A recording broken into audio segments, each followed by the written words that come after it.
Nah, I already checked before we started. It should be good. Make sure my sound works. Yeah, your sound, put them on. And then I gotta play my match first anyway, so. This thing good? Yeah. It's a little loud. There we go. Much better. Really much better. high. There you go. There we go. I was right up against my lips. Now I can't hear myself at all. Oh. I prefer it that way, though. You can't hear yourself at all? No. That's weird. Unless it's, like, perfectly synced.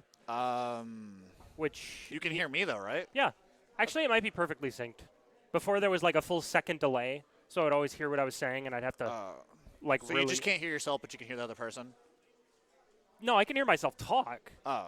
But, like, it's not being blasted into my eardrums. Oh, okay. If the audio's fine, we're good. Yeah, okay. Okay.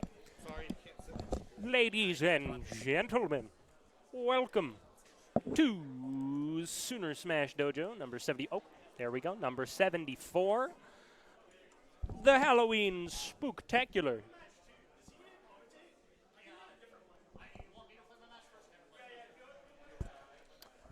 And I am FinestHour, a.k.a. Landon Turner. I'll be one of your commentators for this evening. I'll be in and out of the microphone trying to make my tourney run to get that sweet, sweet pot bonus for the furthest running costumed competitor. However, we've got a bracket to run, and we're going to be seeing Caleb, a.k.a. G.O.D. versus... Do you know who this individual on the right is? I do not. Well... Let's. You know how to run the scoreboard and whatnot? Yeah, I do. Okay. Just making sure. I should probably pull up the bracket. Man. Hey, yo, Caleb. Can you guys scoot like a foot to the right just to get in frame? Because you're like almost out of frame. Okay, a little more. Okay. Bingo. There you go. Now they're centered. That was the concern I had. Are you gonna heck, Cannon, you're already gonna be walking out of here with like $100 prize pot, and you're gonna do like 1-1-1-1 me brawler dittos, okay? Oh, me brawler, me new grand finals. If I get it that far, we will do it, okay? Okay. So we've got God and Rev would be the two names. Okay. R-E-V. R-E-V. And, of course, 0-0, unless we're starting with a handicap, nope. I'm not aware of. I don't think that that's how this works. Yeah, I didn't think so either, but I wasn't sure. And it would appear they're going to Hollow Bastion game 1. I think they did bans. There we go. Okay. Yeah. Perfect. It's Rev and God. Okay. And, ooh. Falco and... Is this going to be a... No, he's going to go Joker. He's going to be faithful to what he's wearing. And as you can see, he is dressed as the Joker from the titular DC Batman series. Yep, of course. You know, that teenager with a knife. Right. The Joker. The crazy kid. This is a joke nobody's ever made before. Totally. Never. So it looks like we're going to game 1, Pirate and Joker. What do you think of this matchup? So the thing that makes this interesting, for one, is we're playing on an entirely new rule set. This is essentially week 2. Are they doing a button check? Are we good? I don't know if we're good. No, I think there was a controller issue. We're going to find out. It might have been Rumble. Yeah, I don't know if the bottom thing. Testing? Are we good? Okay, I guess we're not good. Okay. Yeah. What didn't work? The A button. Okay, all right, that's fair. Okay, yeah, that's a problem. Yeah, you need to be able to hit that. That's how you confirm your taxes. Yeah, that's how you, like, play the game at all. So, we've gotten a sneak preview. I'm going to yawn directly into the microphone because I'm tired. Yeah. And here we go, game 1. So, anyway, you were asking my opinions about the matchup. Yes. My general stance on this matchup is that it can be very volatile because they're both very good at doing these kinds of long strings against one another, and they're both high mobility. So it actually might not be as volatile as I suspect because they're getting out of these strings just as quickly as they're getting in them. So it's like watching two sheiks fight each other, essentially. Oh, well, this game might be going for a while. If that's yeah, true. we're going to be here for a minute until he hits the down B button. Right. Either of them, really, because, both of these characters have that same late-game install where you just suddenly go from, oh, my thing did a peppy amount of chip damage to, I'm going to kill you. Yeah, and like 2 hits because fun. And you see Pyra dash that. attack immediately. Case in point. Exactly. I do think that the weakness here for Rev is recovery. It Oh, seems, absolutely. It's very linear. Yeah, and I think God has an advantage on recovery since Joker his is weird, but it's much less linear in most cases. No, absolutely. And with the shenanigans that he can do if he's preserved a jump, there's quite a bit you can go on with that. The main issue right now, however, is the fact he's down basically a full stock. Yeah. Maybe more like half a stock at this point. But if he can't find any kind of leverage, you can see he's trying to go for the forward air one into these confirms. He's got one.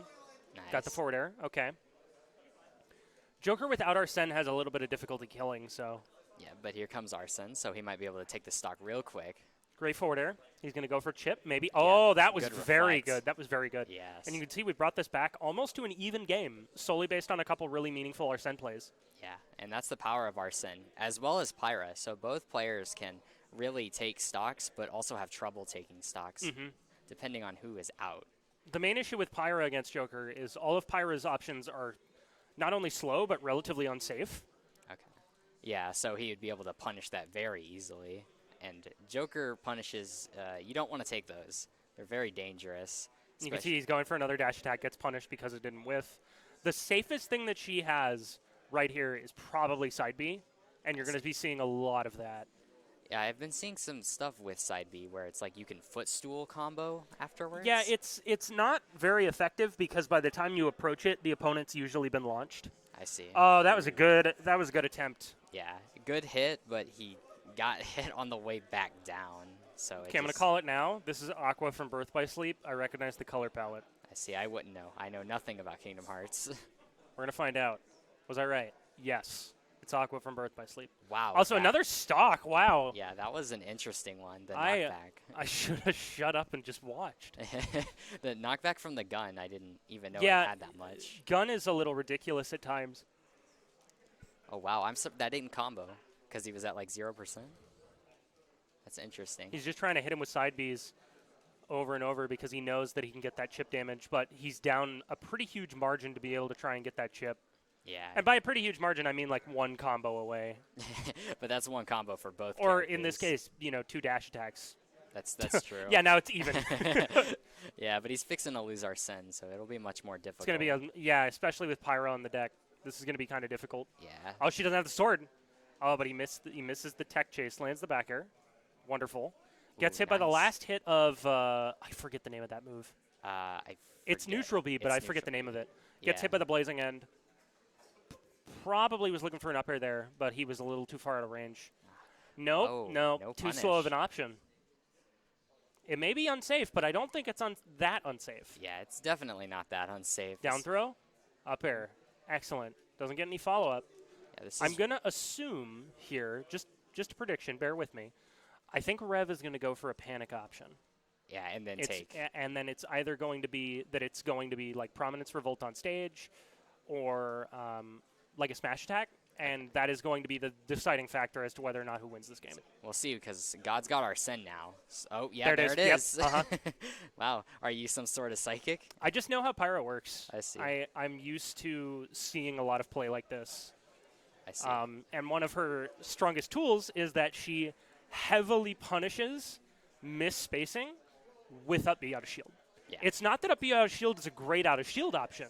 It's just that, well, actually, hang on. I've got a thing that can answer that for me. Oh. We're going to Gotta find pull out. the frame data? Yeah, we're going to pull out the fun fact frame data. All right. And we're going to find out how good up B out of shield actually is. Yeah, it's pretty quick. It's not invincible, right? No. Okay, I didn't think so. Never mind. He should not have gotten hit by that. Oh. That is 13 frame startup. Oh, wow. So even doing it out of shield, that's frame 13. And it's minus 48 if you block it. Oh, dear. Okay, so that's very risky to go for. Mhm. Well, it looks like we're going to, I believe, Smashville for this next game. So here we go. I wonder what sort of adaptations God may do, or maybe it's just because the game was pretty even, so maybe he just No, needs it was to a very play. close game. I think it was just a matter of consistency on his part. Yeah. And ultimately, as you can see, he's kind of being overwhelmed right out of the gate. Now, the problem with it being a smaller stage is that Mithra will actually have capability of killing here, and Pyro will have capability of killing even earlier. Wow. The two frame? Well, he re-grabbed ledge. He didn't have invincibility. Oh. I'm not sure whether or not he snapped to it, but he took quite a bit of damage for it, and he just took 20 off of a side B. That's a very good start for Rev. You definitely want to see that if you're Rev. As for God, he needs to make this stock up very quickly if he wants to take this to game 3. Now, he gets foresighted, but he is about to have Arsene on deck. It's going to be up to him to just kind of pile on the damage. He's got Arsene. Oh, man, that was good, but it was also a good tech by Rev, getting out of the situation there. He did an excellent job doing the tech there. Gets a side B. I think that's actually... I might be wrong, but I think that might be the legitimate... Okay, never mind. Now we have 2 side Bs that have landed the whole set. Because I've watched, and Rev has blocked every single one of them. Like, no hesitation, not trying to run in, just sit there and take it. Yeah, maybe that's the play. Just kind of let Joker run in, think he's safe, and then, ooh, that was unfortunate. So now it's a little over a stock lead right now. Yeah, this is going to be a lot of work for God, and, man, Joker, he's going to need a few Arsenes, perhaps, unless he takes the second stock really No, he's going to early. need to be able to play unarmed, and that's the tough part. Right. Because it's not that Joker isn't strong, it's that Joker's a lot more specific. You can't get away with the same shenanigans. That's true, yeah, especially And he has since- Arsene on deck, gets the back air, gets the kill. Okay, there's potential to mount a comeback here. Definitely. Ends up doing the side B on an invincible Mithra, lands another side B, however, Those and side just Bs. decides to chill on platform. Tries to go for the Wow. spike. Yeah, that would have been an incredible It would have been stock. a very, very great way to even it out. But unfortunately, either be it by timing or by deliberation, it appeared that he didn't quite land it. Yeah, and now Arsene's gone. But he could get another Arsene this stock, and he will. If he need does, it. it's going to require use of his guard. There's no way he'll be able to get another one up without Rebel's guard. He just won't live that long. You're correct, yeah. Especially since he's at 100%, and Pyra's here, and like No, he's dead. Yeah. Wow, that was a quick game by Rev. Now we're going to find out another thing. Hang on, All right. because we know this is the fun of being involved with math. I love doing this. So we know that that move is frame 13. Yeah. So if we go to special attacks and we look at what gun angle down is, Here you go, God. it has 14 frames of lag. That was a legitimate punish. Hello. Hello. So, today we learned that Prominence Revolt out of shield actually is, by the frames, a legitimate punish for airgun. Really? Yes. Keep that in mind. Airgun has 14 frames of end lag at best, and Prominence Revolt is frame 13. Oh, I should have reported my score. So now you know. Yeah, give me a sec. Take your time. I don't want to. So there you go. There's your frame data fun fact of the evening. I'm sure we'll come across more of those, but it might be a little harder to dissect those granular interactions when we start getting later on, solely for the sake of, well, everybody's got busted frame data. Everybody. It's everybody. Everybody's got it. It's a problem. It's a real problem. Okay, I'm back. Alrighty. So, how'd it feel? I'm still just bad at fighting the Iguses. Yeah, that's fair. That's my problem. That's why I went Joker. I was No. going to go Mario, but it's like, this matchup's even worse. What we noticed when you were going at it is that part of the issue is just that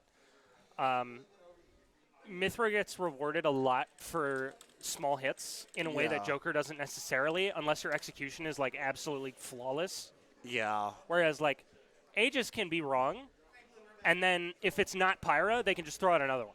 If it's Pyra, they're unsafe. So this is PvE, Cannon Red, and Thuperr. Thuperr.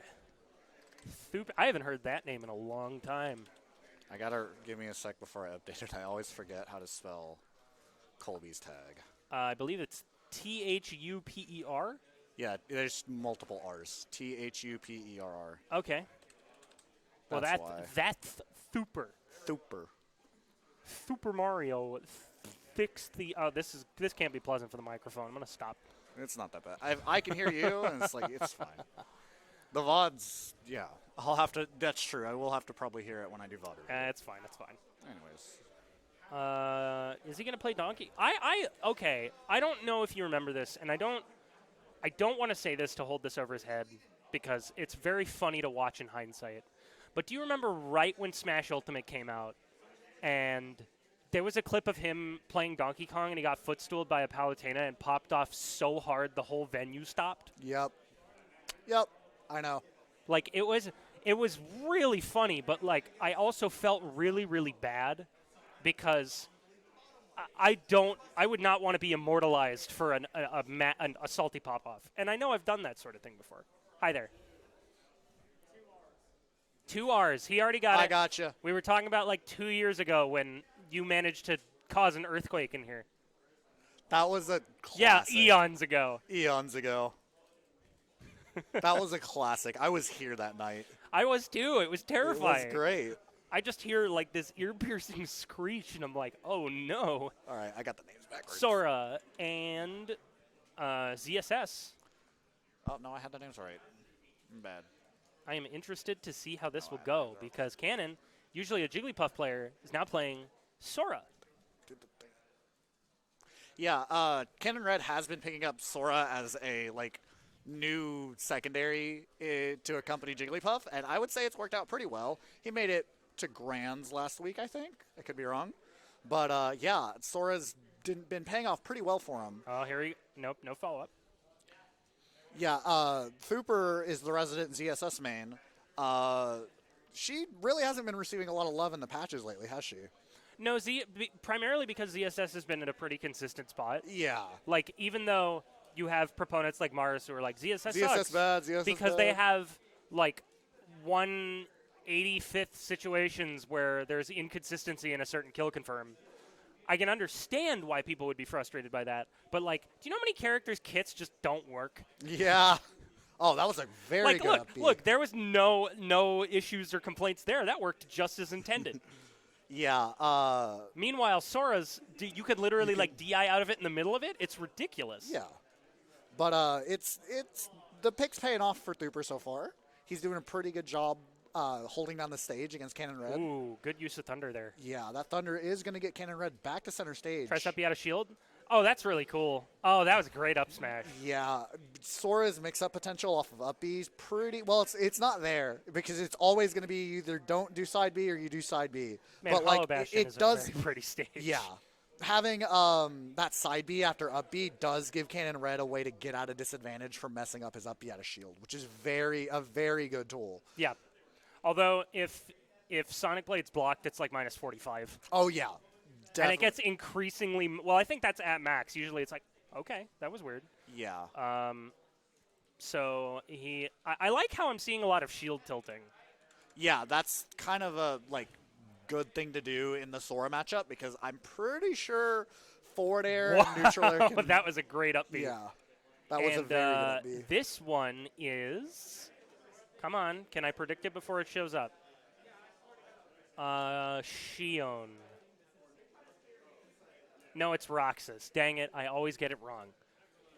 I don't know enough about Hollow Bastion to know the characters. I don't know enough about Kingdom Hearts to know the characters. Hey, that's fair. It's a series worth checking out. Yeah, I'm going to check it out someday. It's on PC, my man. I know. I bought the whole collection for like $40, except for 2.8. Oh, okay. That was a good reset to ledge.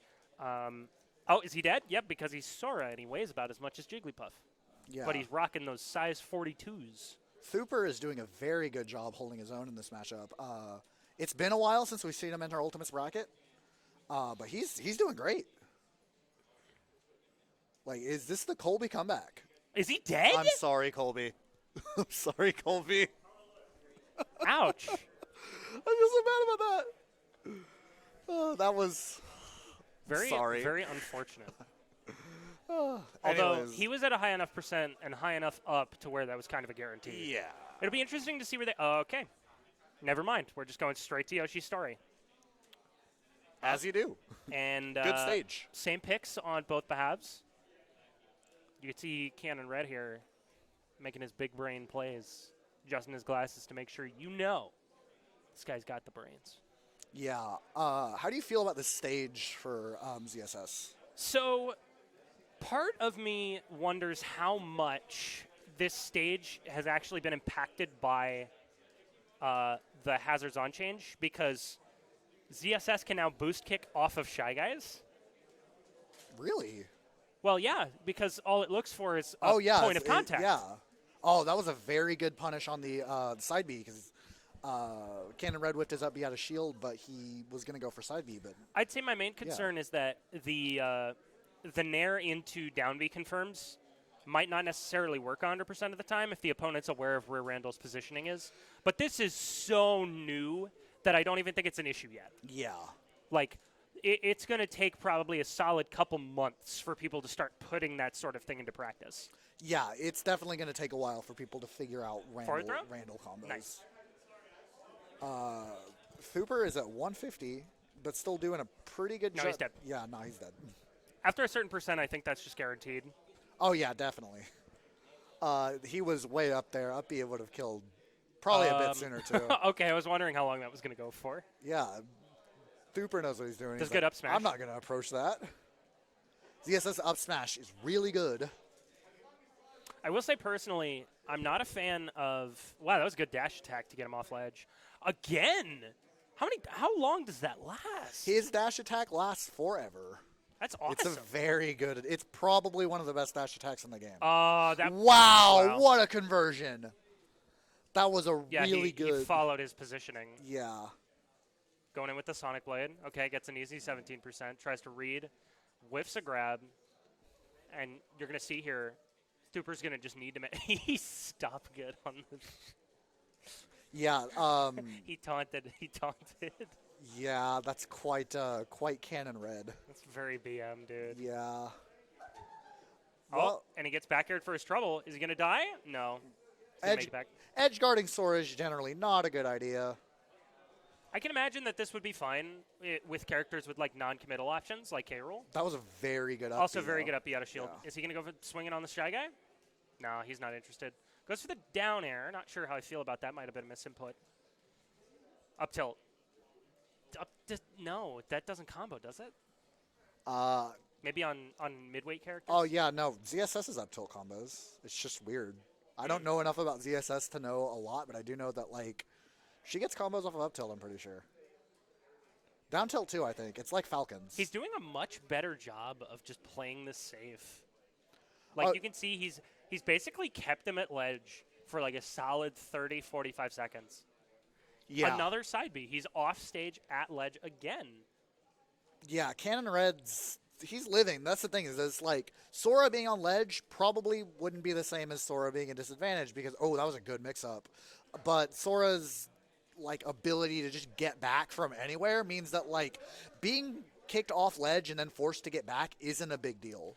Well, sure, but like, you have to keep in mind that his options when he's on the ledge are always going to be limited. Yeah, as well as the fact that once he's done it enough, it'll start becoming Colby can start adapting to it. Well, you can also see that these pokes turn into kill confirms the longer he holds this out, and he only took like basically 40% for that entire stock. He's not dead off that. He's not dead yet. Part of the issue is DIing that. Yeah, ZSS is... No, DI it. DI it, man. Yeah. There's no way ZSS dies there. Good grab. Okay, down.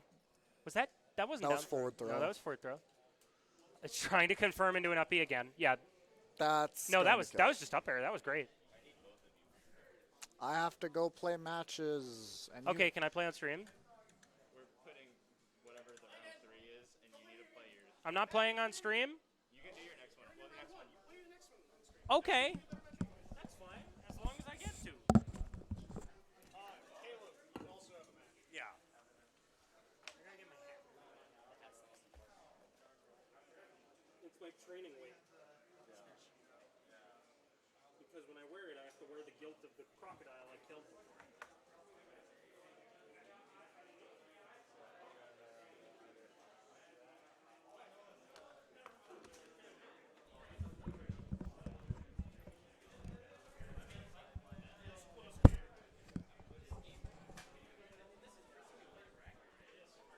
Hey guys. There we go. Wow. There we That are. feels weird. I'm wearing a Yushenka to all the uninformed. It is a type of Russian hat, Yeah. and it makes me feel really secure. And so when I took it off to put the stream headphones on, I just sort of was discombobulated for a second. Yeah, my ears hurt like a lot. I can tell. Anyway. So it looks like we have Slawdini versus MiloAndOtis, both residential OU peeps. Heck yeah. We got, let's see. Oh, yeah, Pokemon Trainer and the Sora. The Sora being classic. a recent addition to Slaw's collection of characters, but it looks like Sora's who he's sticking with. Yeah, he played Sonic first, right? He's had a long collection of characters. I Like, see. Whenever the game first came out, let's see. I'm the one who's supposed to change the, let's see. All right, wow. Okay, I got it. So, whenever the game first came out, he played Falco, and then he switched to Joker, and then he had a Greninja secondary, and then he had, like, a Pokemon Trainer for a little bit, and then I see. he's just had so many characters. This is interesting. Did you see him cut the leaf blade there? That was interesting. Yeah, there's a lot of intricacies you have to learn if you're gonna beat Pokemon Trainer in this, Yeah, for sure. in Wow. this specific matchup. I'm surprised he almost died there. That's hilarious. I'm surprised he almost died there. He was mid-stage and got hit by forward smashes Charizard at like 80%. Oh, Wow. that The Flare Blitz seems to beat Sora neutral beef. Charizard is at 205%, so that is full rage on. Yeah, I'm not sure. Wow, the double spot dodge to dodge both grabs, but All right, gets even up thrown.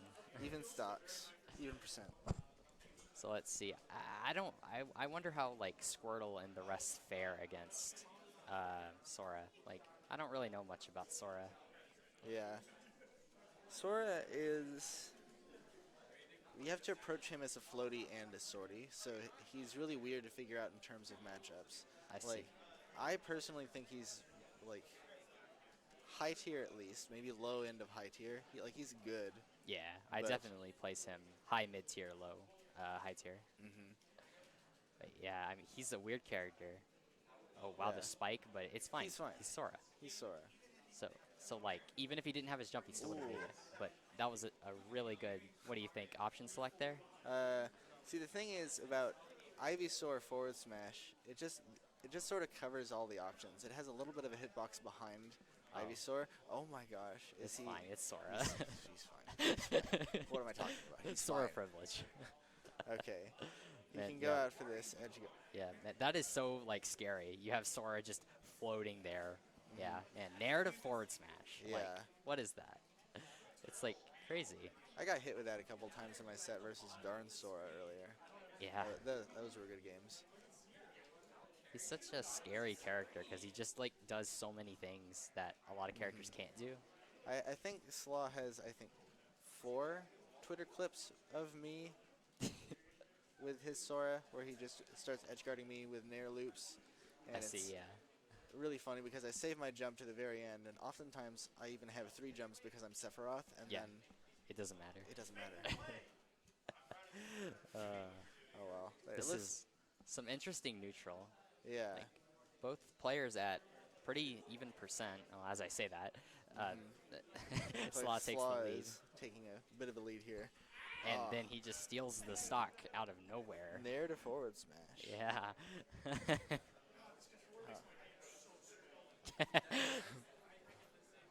I can hear Slaw complaining about his controller all the way from over here. Slaw takes game 1. Yeah, that was interesting. It seemed like a lot of scary moments for Milo and Pokemon Trainer. It's Yeah. like a Like, lot what of do the you- situations are like, what do you even do?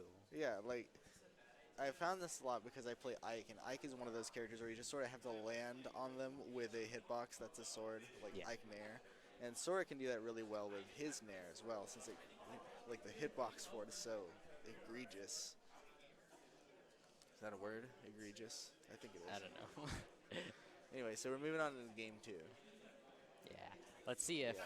we can see some adaptations from Milo. I think the main problem is he needs to like adapt around shield pressure. That seems to be the major issue. And Slaw is really good at shield pressure. Yeah, especially Sora. Like Like him and Sora, it's like the perfect combination of shield pressure. Yeah. This is like his dream character in every sense of the word. Not only is it a character he always wanted, but it's just like when you get a character in a fighting game that just feels like they're meant for you. Yeah. Yeah. Like, It's like- I was talking to him about it. He said that that's this character for him. Yeah. It's who he wants to play. He plays exactly how he wants to play. Yeah. And There's so many aspects of this character. It's great. He's great, but man, is he weird. Like at the same time. But Well, up air taking it. Yeah. I mean, at a moderate percent, 100 is not a lot for Sora, or is a Yeah. lot, I should say. He is very light Yeah. in personality as well as As well as weight. weight in game. Oh, that up Yeah. air takes it. Even Oh, was it up air? I thought it was back air for some reason. But I was thinking, I'm like, why did back air send up there? All right. So both of them are trying to use the platforms here to get an edge. Yeah, the platforms will definitely be interesting because Sora can, what do you think, extend combos, and then Yeah. Pokemon Trainer can Up ledge air. trap. So it's very scary for both players depending. Mm-hmm. Actually, it doesn't even matter as long as he's not Squirtle, because even Charizard could cover the entire platform there, right? Yeah, he could cover it with Nair. Yeah. Oh, that was a bold up smash there from Yeah. Milo. We just barely got nicked by the up as neutral B there. And then he almost died at 50% from up air. He almost died. What percent was he at when he got hit with that Nair forward smash? I don't Alright. like 80. Oh, that's another one. That's death. Then he does it again at 100 and takes the stock. Man. DLC. DLC privilege. And Uh, even with the switch out, he was still in the combo. Yeah.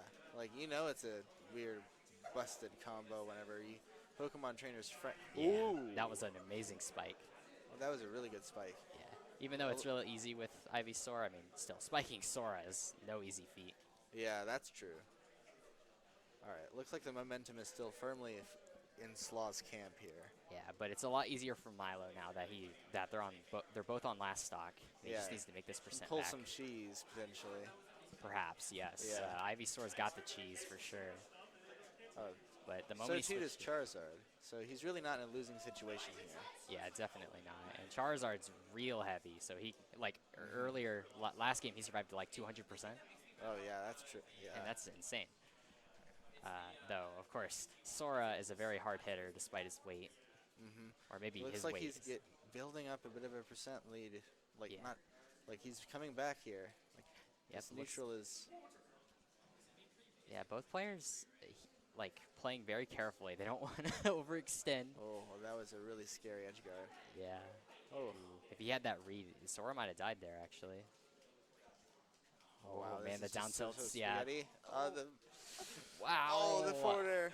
Man, oh, what it do you- takes it. Yeah, what do you even do? What did he do? Up air, up smash? Like he then forward avoided almost everything he can. It's just Sora's heavy moves are so strong and so fast. That Yeah. He just could just. Yeah, Slawdini takes the set. with a pretty commanding lead. Even though the games were close, I mean, Sora is just The way he won the games was commanding. You're yeah, right.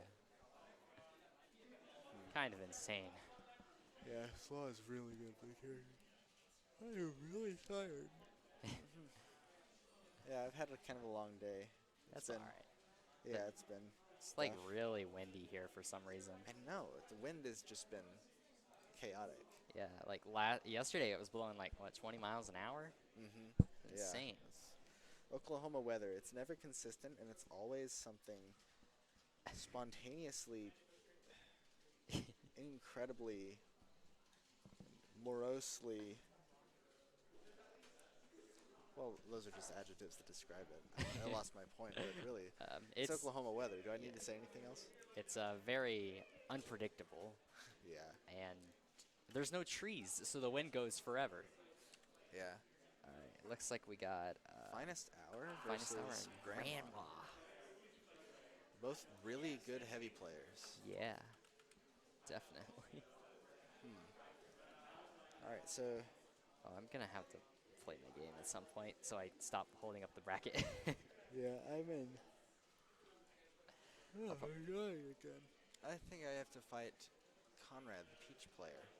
Who I'm won fighting last week. Conrad. Oh, you are? Yeah. Okay, I think then. Hold on. Bracket gets switched up? I don't know who I fight then. Like, I'll look at bracket. Let me look. What's your tag? Bit Crush. Bit Crush. Oh, yeah, yeah. You fight the winner of our game. Oh, okay. Yeah. As far as like what option, what slot? Oh yeah, do that one. Okay, yeah. I gotta go Okay. fight Conrad, so. All right, good I'll luck. see ya. I believe in you. So be prepared to fight Conrad. I believe in you, man. You got this. All right. All right. So, am I commentating this with Hello, Slawdini everyone. himself? Yes, All right. that's me. Hello. Awesome. So we got heavy on heavy action here. I actually get a chance to commentate for once. Crazy. Yeah. I like never see you over here. You never get the chance to. I Like, literally never get the chance to. But now Lorenzo's here, and he's not in bracket, so he just took over TO job. what a G. And that's just kind of how Lorenzo does things. Yeah. I was playing on stream, so he just took over. Ooh. So now I can take over for Corey, so he can play. Oh, like going for the neutral B edge guard. I specifically put this matchup on stream because I thought it would be interesting. Oh yeah, because both of these are just both of these Yeah. players are so explosive and Yeah, and they both play heavies, so I thought it'd be funny. Because Yeah. Landon asked me to play on stream, and he was like halfway upset with me that I didn't put him on stream for his first match. I was like, dude, you're gonna win your first match. We'll play. You can have your second match on stream. yeah. And here we are. Because I Oh. knew it would be this. Yeah, still, even with Hollow Bastion being the stage that it is, it took him. He was at what, like 150 when he died. Yeah. So, Yeah, I think he was even higher than that, Oh. actually. so yeah, this is typical percents for Bowser. I'm not actually sure how this matchup goes either way. I feel like it's definitely even after the K rule buffs. Yeah, like I could see Hey, that. do you know how to fix the scoreboard? I do. Wait, hold on. Yeah, I just noticed it was wrong. Yeah. But you're on the side with the computer, so I can't fix it. There you go. I got it. Epic. Ooh. Ooh, the back air spike? I can't believe that actually hit. FinestHour is really good at getting those back air spikes. Yeah. FinestHour is just pretty good at this character. What the hell? I've never seen the physics. I'm of the pretty sure game. that was grab armor, but it looked really weird. Yeah, the physics of this game still do things that just totally surprise me. Yeah, it's weird. This game, this game, and just like other Smash games in general, they all have some weird, quirky thing that you wouldn't expect is gonna happen, and then it does. Yeah. We're still finding stuff in Melee. Like, come on. Yeah. That blunderbuss is Ooh, deceptive. he in almost its got that down there. Hitbox. That's not gonna do it. Not yet. 160. He'll probably die to the next side B. Oh, forward air is gonna close it out. Forward air closes it out. I've seen Grandma make these types of Oh, types of for sure. comebacks before. But I've also seen FinestHour just completely end a person's soul on Yeah, their last man, Crown stab. is so good in this matchup. Oh, yeah. Bowser just like, oh, yo. Well, okay. Game 1 goes to FinestHour. Do you think Landon did that? Uh, Because he gets a controller. He was at the lower percent. that strikes me as a very Landon move. Yeah, I Like, agree. Going for the mental mix-up. Yeah, I mean, like, honestly, that was just optimal. Yeah. Like, a lot of times whenever I fight Bowsers and they side B me, I intentionally go over to the ledge whenever I have a stock lead. Because Yeah, it like lets that. me, If Landon actually did that on purpose, that was pretty smart. Yeah. Either way, game 2. Did you see where they went first stage? I wasn't really paying. Oh, Smashville. Okay, Smashville. Wow. What a stage pick. Landon did some cringe stuff on Smashville that I saw yesterday Oh, with the yeah? moving platform. Yeah, Oh. I saw him kill somebody at like 15. Did you do the Crovel on it? I don't know. I just saw like the percent after he died. I was like, what the heck? I didn't see actually what happened. I am so glad that Hazards On allows for like total Yeah. weird stuff like that for weird 'Cause, weird like, stuff like that to happen in bracket. I was always against it because I thought it would happen more frequently than it really does. But like, to be honest, it kind of just feels like old Smashville. Yeah, I thought it would be way more cringe in this game because I thought people would just find ways to kill at 0, but like really, it hasn't been that bad. Oh, no Yeah. platform. Ooh.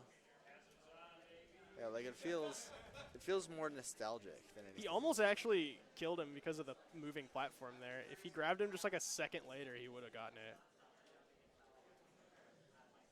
Ooh, the second hit of up smash. Yeah, doing the it's a work weird there. hit. Oh, Ooh. Sour spotted back air, so he lives. Uh-oh. Oh, the Big up air not damage. quite going to do it. He didn't get the tipper. Up B. Whoa. Ah, it kills him. That looked a little weird. What a Oh, Ooh, F nice air smash dodge call out. read. FinestHour up an entire stock at the moment. I've seen him take leads like this and run with them, so Oh, I am yeah. very scared for Grandma right now. The crown. Ooh, I was afraid he was going to read that tech in place with a down tilt. Uh-oh. Ooh, nair? I thought he'd opt for a Oh. down air there. Oh. Oh, that's it. Of course, Landon goes for the back air at the bottom to seal it, but that is. Of course he did. Of course he does. Hey, Landon. Landon! Come here. Okay. Will you take my spot? As well as, did you hold left on that side? Of course. Yeah, of course he did. Yeah. But yeah, like that was. You got to make those mental switch ups and get him with this stuff. Yeah, like what I thought he was doing with the second one, he was trying to get onto this like Smashville platform at the very edge and like get the thing on that. The stages he wanted to play was very deliberately for trying to get Bowser side B cheese, which is fine. Like, more power to you. Pick a stage that makes your character more powerful. Yeah, that's true. But if your opponent knows that's coming and you're fishing for it, you will just die. Yeah, that's true. I've fought Bowsers in bracket who do that because they're like, oh, I can just land a side B, and because they're so used to being able to direct it, they're like, oh, I'm going to go this way, but it's like a fresh stock, Yeah. and so I'm just going to be like, okay, we're going to go off stage now.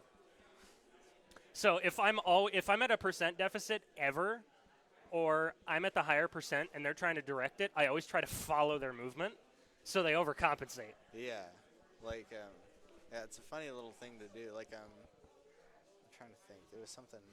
I did that specifically against Sleazy whenever I played him. Ooh, that's a while ago. That was a long time ago. I remember specifically that interaction Back happening. in my day.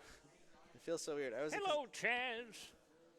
But yeah, like so much time has passed now because I'm like a veteran of both the pre-COVID Ultimate scene now and the end of the Smash 4 scene. Same. I went from Smashy McRage Quit to people actually wanting to talk to me, which was nice. Yeah, like character progression.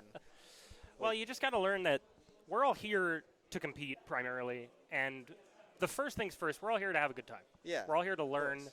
and share that experience. If you only show up to win, or you only show up to make fun of people, you are always going to walk away unhappy. Yeah, like people do show up to these things for, well, they have in the past shown up to them for the wrong reasons. Oh, there was a couple of them like a couple weeks ago. I was in bracket, and I'm not going to name names. That's not my job. But I also don't remember the guy's tag. He just came up to me and he was like, just constantly spouting salt, whether he was winning or losing. He's like, "Good luck, you're going to need it. Da da da da da. Your character's so stupid. All that jazz." And the fact of the matter is, it's like you don't gain anything from that kind of experience. No, you really Like don't. it's purely cathartic, and the only thing it does is push people away. There's actually been a problem in the Smash scene as of late where your O2ers, your people who are continually showing up to tournaments, getting trashed, paying their money in, and then leaving, they don't want to stick around. And it's because of stuff like that, especially amongst like the upper echelons of play, that people get bothered by that. Oklahoma's a great exception because the top of RPR are a bunch of players who really enjoy the game. Yeah, that's true. And on top of really enjoying the game, they really enjoy helping other people learn the game. That's the big foundation. Because, these guys are top 8, our top 20, whatever. They can show up to tournaments all day long, clean out everybody's pockets, and go home. But at a point, you need an influx of players to be able to maintain that. Like, once you stop having a certain amount of people coming in, it's no longer profitable for you to compete, and then your scene dies. It's just a mentality shift. Yeah, like I try to stay optimistic about the scene whenever it goes forward and stuff like this, but yeah, there will be bad eggs like that. Well, you got to keep in mind it's all a matter of who's running the show and what kind of behavior is expected, which is why like Oklahoma, OU Esports, Sooner Smash, whatever you want to refer to it as, has done an exceptionally good job of that. Also, do you know how to manage the scoreboard and whatnot? Yeah. Okay, I just do. making sure, because we're no longer on Grandma versus FinestHour. I wish I had more Bowser matchup experience, man. That game was way more tense than I wanted it to be. Yeah, Grandma is very good. Well, he's very good, but additionally, Bowser is like weirdly scary No, yeah. because if he hits you a side B, you take 30, and it's frame 6. If he hits you with neutral B, granted you can see the startup, but if he B reverses it into you, you can't get away. Yeah. So as K rule, you have two options: jump counter out of shield, which yeah, I know, most ridiculous out of shield option. Yeah. Which might not even work, or try to roll and eat a little bit of damage, or just take the whole thing and eat like 50. Yeah. It's So you can rack it up pretty fast. I call it the damage tax. Ooh! It's RyGuy. RyGuy and Cannon Red. Let's go. Classic. An Oklahoma quality classic. I don't really have a whole lot to contribute here. We're gonna watch a bunch of sorties poke each other yeah. until somebody gets annoyed and dies. Yeah. That's pretty much what we're doing. What are your? I don't mean to cut you off, but what are your thoughts on? What are your thoughts on Hollow Bastion as a stage? Like, not even in terms of viability, but just like aesthetic. Do you like it? Do you hate it? Aesthetically, I think it's perfect for the competitive scene because you get that kind of innate hype factor of getting to the final. Yeah, getting to Getting dive the to the final heart, song, especially with the yeah. hazards change. So I like it just for that. It gives the It gives the stage list some more variety. Hey, Cannon, Yeah, I think it. if like, you play I think it's with the really nice. Timeless River ult and you win, I'll give you $1. Okay. You gotta win the whole set though. We have money on the line for this set. And if you don't, he gets the $1. Okay, so I think I'm getting replaced on the mic. Good luck to both competitors. I will play some bracket Put my matches. money where my mouth is. It's right there. I just want it to be even. I don't want it to feel like I'm biased towards Cannon. I love both of these players equally. They're fantastic. Welcome back. Hey, did I miss anything? I beat Bowser, and it was fun, but also very scary, and I don't think he was happy with me doing the OK sign at the camera. Oh. So, Grandma, if you ever come back and watch these VODs, I am sorry. It was never intended to be inflaming. I just like to clown around on camera. That's like what I enjoy doing. Hey, there's nothing wrong with Also, clowning around. wow, RyGuy's immediately taken 93%. Yeah, we kind of missed that. What do you think about Crom here? It seems very bad for him. I feel like this would be a matchup where he would struggle with solely because of Sora's superior air mobility. Yeah, definitely. That's what I was And thinking. that move, And that. everyone's favorite. Yeah, a B out of shield, like half the cast has it. Not all of them are equal, but Sora's got the better Three-hit ones. combo. He died off three-hit combo. Ouch. He was at like 150, so it makes sense. That's fair, but I forget that that's still like a kill move. Yeah, that's true. I think. Nice wow, jab back that air. was- And now we're in yeah, even game. Even game. That's all it really takes, since Sora's pretty light. So one good thing with Crom. Oh, that was great damage. Definitely. I wonder, because I feel like Crom, he dies as soon as he goes off the stage. Sora, he dies at like 80 because of Yeah, Crom. yeah. Sora will die to Crom's traditional confirm. Oh, no. Oh, That's just sad. that was grody. I don't like that. Okay, but that was an excellent confirm, and you can see he's already at 100. Also, calling it. Got to wait for the signs to show up. Who's it going to be? Who's the guy on the stage? It's Shion. Okay, cool. You could have said anyone, and I wouldn't have known. I just guess. Yep, But I and- have to guess based on the colors and whatnot. Also, again, even game. This is getting ridiculous. Yeah, I mean, it's like it's a weird polarizing matchup where one player's advantage can just take the stock immediately. It's just dumb. Down throw, up tilt. Got him at disadvantage again, but now he's already out. Yeah, I feel like He's just trying to keep him in the air because he knows. yeah. He knows what he can get away with. mean, how do you land against Crom, especially as Sora, like with down air? That's, Very, very carefully. But if he gets shoved off, oh, this might be bad. yeah. Okay, cool. He made it back. Yep. This is fine. Good grab escape. Okay, Sonic Blade. Didn't get punished for it. Probably going to Hurricane Blast here? No, tries the Blizzaga instead. Yeah, I feel like mix-ups here, like they got to catch each other off guard, because both players. And he is not allowed to up B whatsoever here, like as a recovery tool. He can up B out of shield. Right. Bang! Wow. Is he dead? Yeah. Wow, that was fantastic really good. job by RyGuy. Yeah, he takes game 1.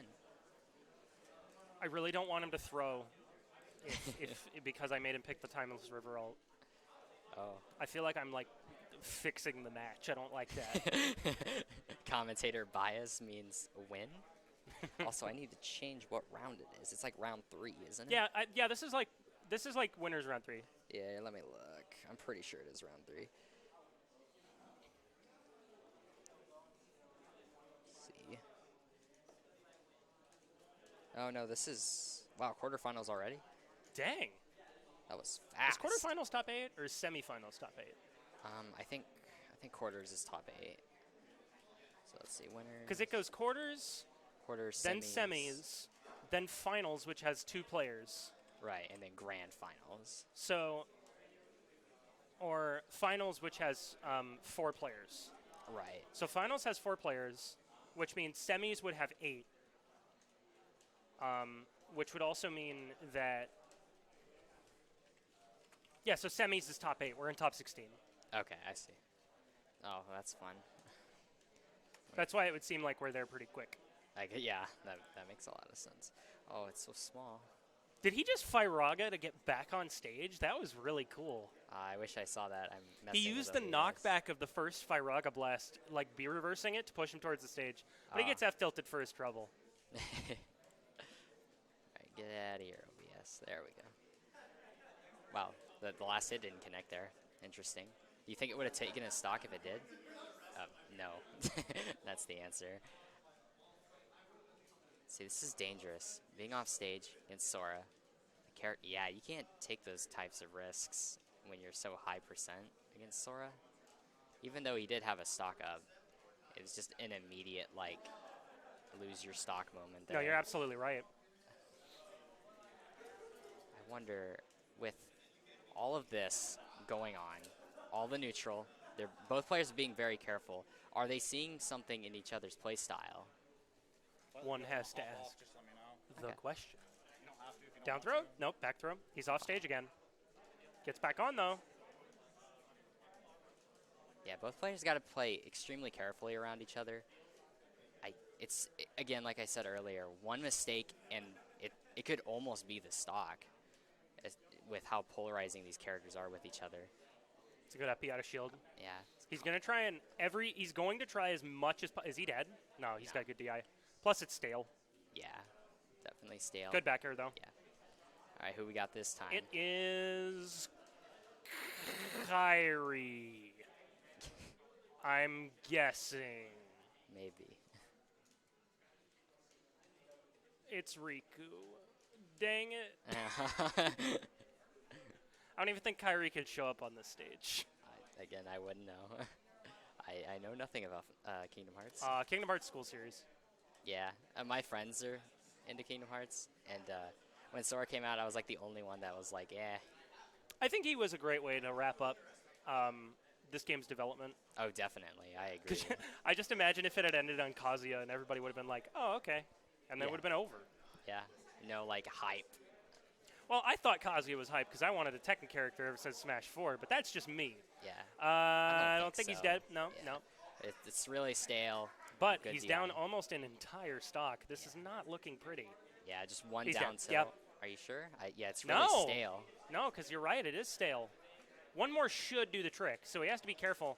Is he going to Is get back up- thrown? No, he's Oh, fine. no. He's fine. Got mashed out. He was probably gonna go for up throw there, huh? Nice side B. Still not man. dead. Holy DI, crap. DI by both players being really good. I'm actually very surprised he survived, though he did have like half the stage to go across. Both of the, yeah. That'll take it. Yeah, it's 1-1. Yeah. I kind of forgot that RyGuy won the first game. That game was so strange. What stage do you think we're going this time? Hollow Bastion once again? I hope not. Let's see what RyGuy Also, thinks. now that I think about it, it looks really weird to be able to look at the upper right-hand corner with the Kingdom Hearts logo and be like, oh, there's Disney. There's Disney. Ah, FD.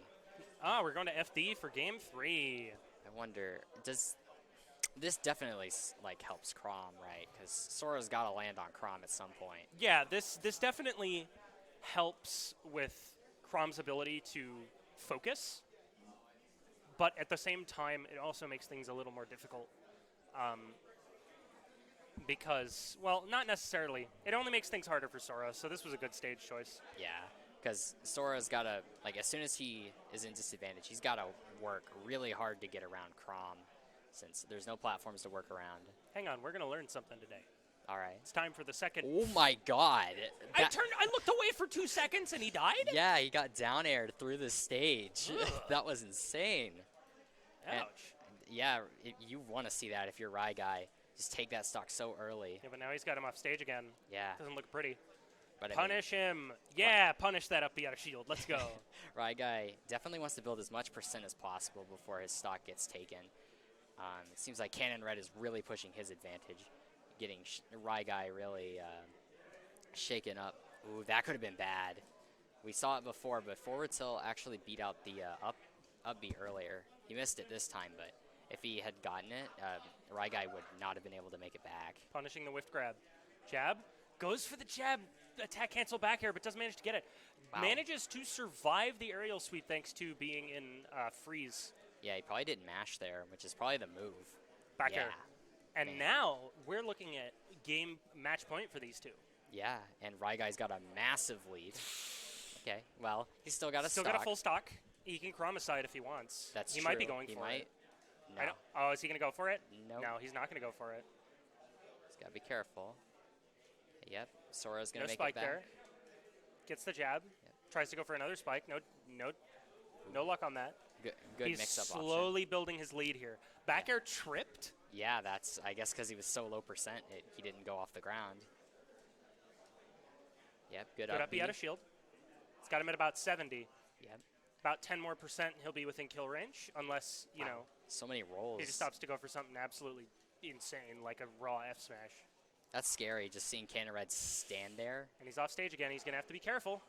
Don't want to get caught in that up B. Yeah, I've been dragged off. No! Whoa, forward, No! raw forward No, smash? come here and right here.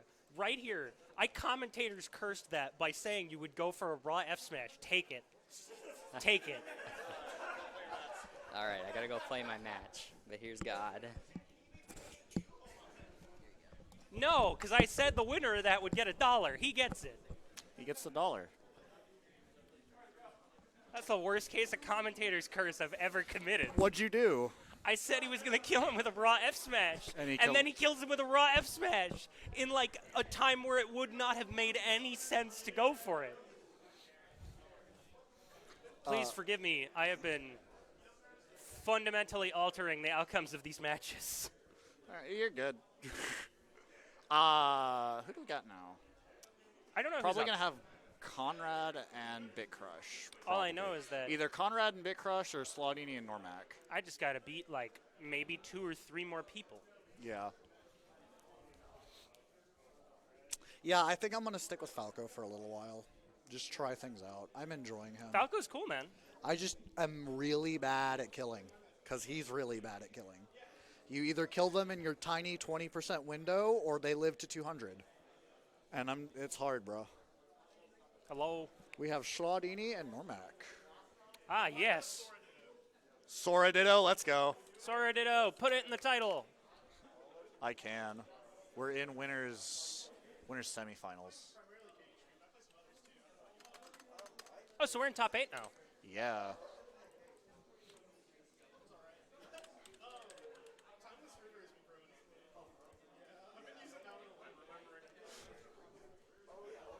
I need to go apologize to Chaz. Hang on. This is like important. Chaz, my friend, my comrade, my bucko. I am sorry for commentator cursing your game 3. Can you forgive me? Oh shoot. I got a maybe.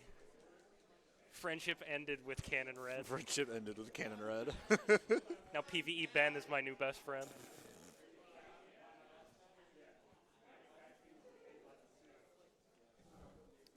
We're really doing the Sora Ditto, aren't we? Let's go. Of course we're doing the Sora Ditto. As you do.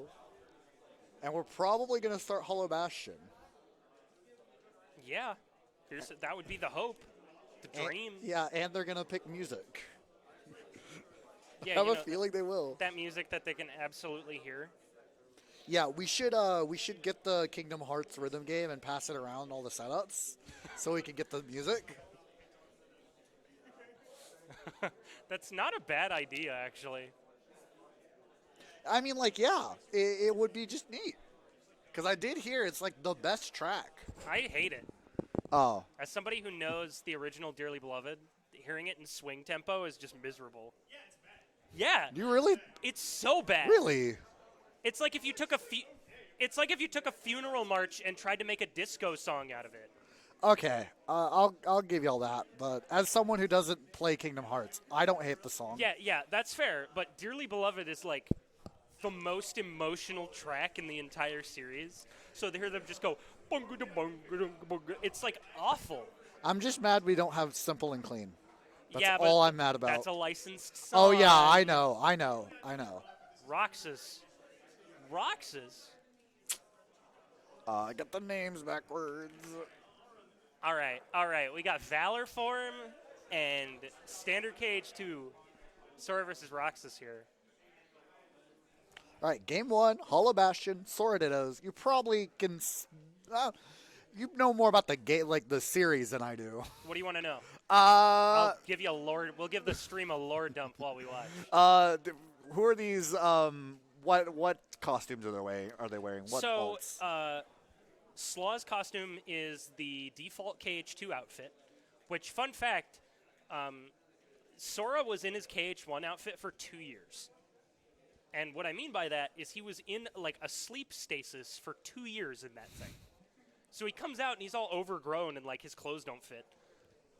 So he goes and visits Master Yensid, and I don't even remember, like the 3 fairies from Sleeping Beauty end up making clothes for him, which is how he gets that. And in the same visit, he gets Valor Form, which is the red costume that you see there. They're both from the same game. Ah, okay. Although, if you want technicality, Donald and Goofy are in this game.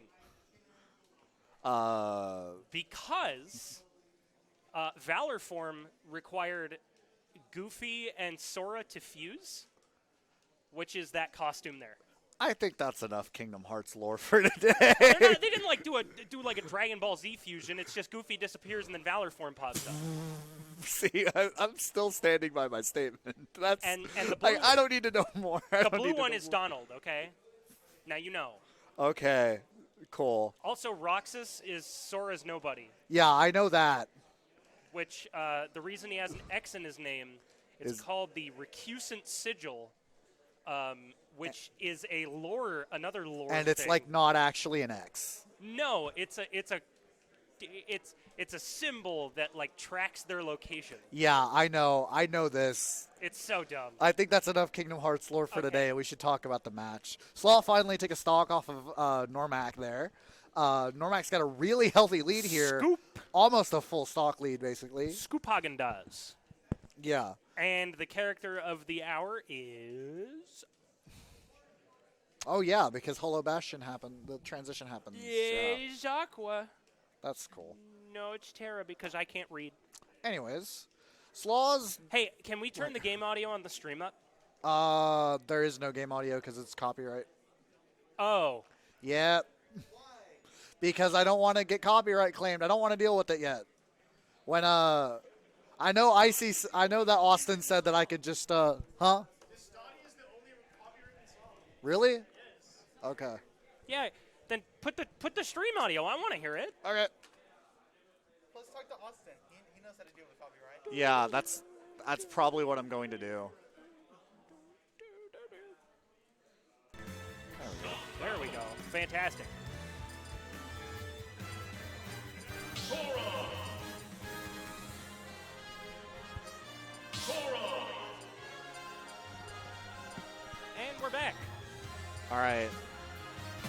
They changed outfits this time. Timeless River versus KH3 Ultimate form. I know Timeless River. I just call it Zebra Final form because that's what it looks like. Going to game 2. Back to Hollow Bastion. No problem, XJLo. Thank you. Noops. Noops. Yeah, we got noobs. All right, well, Normac's off to a really good start here. Also, we need to give it a name like in Marvel. There's like Zero's lightning loops. We need like a parallel with N. Oh, it's just gonna stay noobs. Noobs is funny. Fruit Noops. All right, well, Slaw's already lost the stock. Oh! These confirms are so fun. Yeah, Sora has probably some of the best kill confirms in the game. They're Like, just so weird and wild. I love them. oh yeah, they're great. Let's see if Slaw can land one here in a minute, because he's not in the best spot here. Yeah. Oh, not getting it.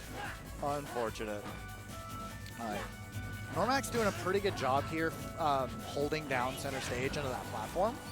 I would say that Hollow Bastion, it's a pretty good stage because, yeah, you can just hold down center stage and now you have a shield above you, basically, because you can't approach them from above as easily.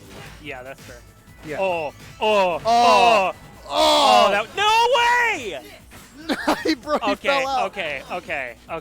Bruh. Sorry, This game is bad. that was some pseudo Bayonetta That crap was right pretty there. cool. Like that was actually close to what I've seen Bayonetta do in this game. Back throw? Yeah. Also, this game is like evened out from men. Oh, yeah. Nope, he's got the DI. We're fine. That carry put Slaw right where in a much better Great spot. down tilt. To the upper point confirm. he's in the lead now. Character of the day. Come on, I can keep this in mind. I can keep it in mind. Come on, what is it? Roxas? Roxas. It's Roxas. It's Shion. I get it wrong every time. All right, well, Oh, here we go. Slaw's doing a pretty good job holding Just racking his own. up his damage, yeah. Sora's pokes are pretty good because you can, well, it's like, if they shield it, you're getting punished. However, you can usually, like, hit confirm it, basically, because they're auto combos, basically. Oh! That was very, very sad. The saddest oof That was I a think I've very seen today. that was a very good decision by Noremac. Down throw? Yep. What's the follow-up? Tries to get the forward air. No dice because it's, too slow. Up air? Yeah, so you'd think that because they're both Sora, you'd see a lot more deep edge guards, but I think both of them know that nothing will come of it. Both are aware that this character's making it back no matter how deep you go. Sora's recovery is pretty good. Also, again, even game right here, but I'd really like to see Slaw needs to kind of make something happen here. Yeah, Slaw is, the one behind right now. Okay, he got it. He just needs to get some kind of confirm going. Oh, that's back run. He's not that's dead. not good, but He's not close. dead yet. Oh, he's dead. He's definitely dead. No, maybe not. No, he's done. He's done. Unfortunate. Game 2, going to Noremac. Good game all around, though. I think you might have a match to go play. We will see. He'll call it if I do. All right, well, that was definitely a fun Sora Ditto. That was a very interesting... that was a very good job punishing the side B from Noremac. Yeah. That was very good.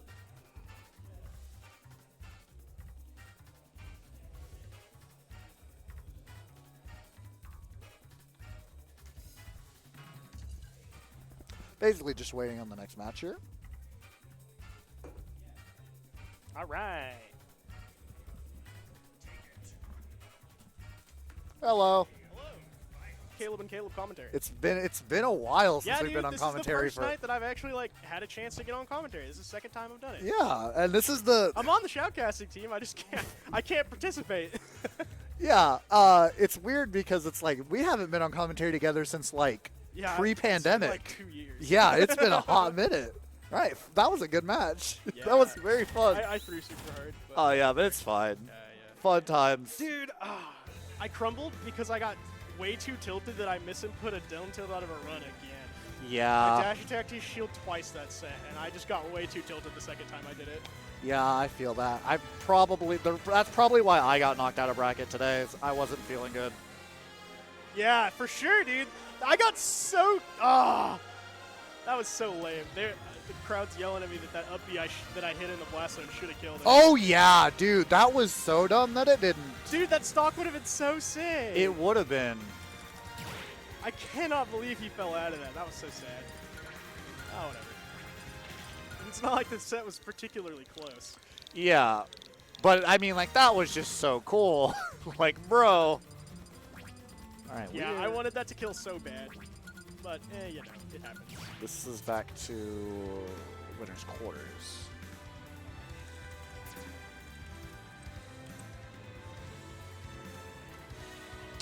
Yeah, right. All right, so FinestHour and Conrad, right? Yeah. Very. So we got a K roll and a Peach. Yeah, this is going to for sure be interesting. This, yeah. He's just going to get carried across the screen. Yeah, either one of them's gonna find one opening and take the other one to the blast zone, or well, to the ledge, and then the edge guarding happens. So you get Peach with like turnip shenanigans and Landon just doing nutty edge guard. Landon's being carried. Landon being Carol. Oh yeah. On the topic of the copyright music, the only one. So Austin, I see, went through Yeah. and uploaded all of the Kingdom Hearts songs to his YouTube channel, just like the raws Yeah. from Smash. And the only one that got copyright struck is Slawdini. Oh. And the only way that we can get copyright struck is if we're only using the audio and not the game. So this is fair Ah, use. okay. Austin did all of the research for So it. I shouldn't have to worry about muting Yeah, the game yeah. audio. Everything is fair use. All right, because it's in the cool. game. All right, game one, going to Battlefield. Who would you say this stage is better for? I don't know. I honestly think it's probably a pretty good stage. Yeah, I'd I like agree. that quick damage kill. He didn't really do that. Yeah, that was a yeah. Peach confirms like Peach is gonna be getting a lot in this matchup because K Roll's just gonna fall into every combo she throws out. Yeah. Conrad's also just kind of good. Oh yeah, Conrad's really good. Conrad's Peach combos are on point. Oh yeah. All right. See, this is where Peach is. Oh no, not getting it. But yeah, I would say that's where Peach is really gonna excel in this matchup because she can stall K Roll's recovery a lot better. So, fun fact, it's really funny. Conrad's seed has been increasing like a lot every time he's set up. The first time he was here, he was like the 16th seed and literally went like 2-2 or 3-2. Yeah. And then last week, we made him a top 6 seed, he was 6th, and then he won the tournament only dropping 1 game. Dang. So now this week he's the 2nd seed. That's impressive. Yeah. All right, so both have taken a stock each, and we're back to Smash 4 games. I didn't even see how FinestHour got the stock, but doesn't matter. Yeah. They're both just kind of like fighting over stage control here. I think it was. Oh yeah, see those Peach Big combos. set. hurt. Yo, Mr. Saturn? What's good, bro? Yo. Honestly, I don't actually know what Mr. Saturn gets Conrad in this matchup. A nothing. shield break. If so, Wait, does it break K-Roll armor? It wouldn't do that. I don't think it would break K-Roll That'd be so armor, funny. but it would definitely. So it's like in a Z drop. Like if he lands on shield and Z drops it, that would be Yeah. insane. Like, but he unfortunately it's gone, so we're just going back. Aw. Yeah, that super armor, that belly armor from K-Roll, Doesn't gonna get him always out get of that. through both hits of that Yeah, That time only 1 hit connected, so he made it through. yeah. It's Oh, still. got it. Oh, it was still techable. Yeah, I'm kind of surprised. I'm very He went surprised. to 217, but still able to tech it. Yeah. All right, let's see what FinestHour can do here to try and make a comeback. He's hurting. Good Dash parry attack. into dash attack. Dash attack's a pretty good thing. Oh yeah.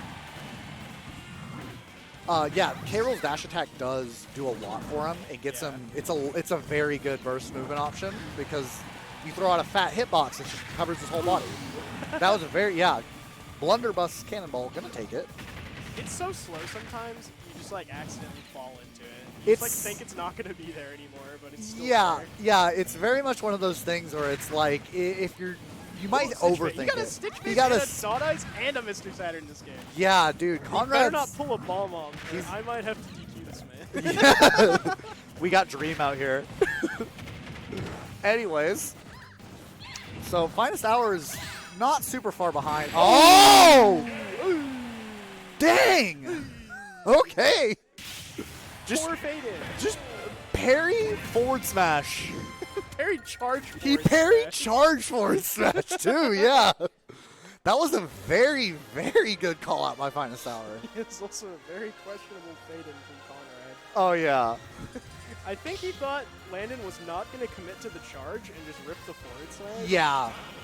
And Landon sure didn't do that. Yeah, I think what happened is he probably reacted to the boxing glove and stuff coming out, and then thought, "Oh, I don't have to think about him swinging it. I can just go in now because he's about to miss," and then he just holds it. Yeah, it sure wasn't gone yet. Yeah.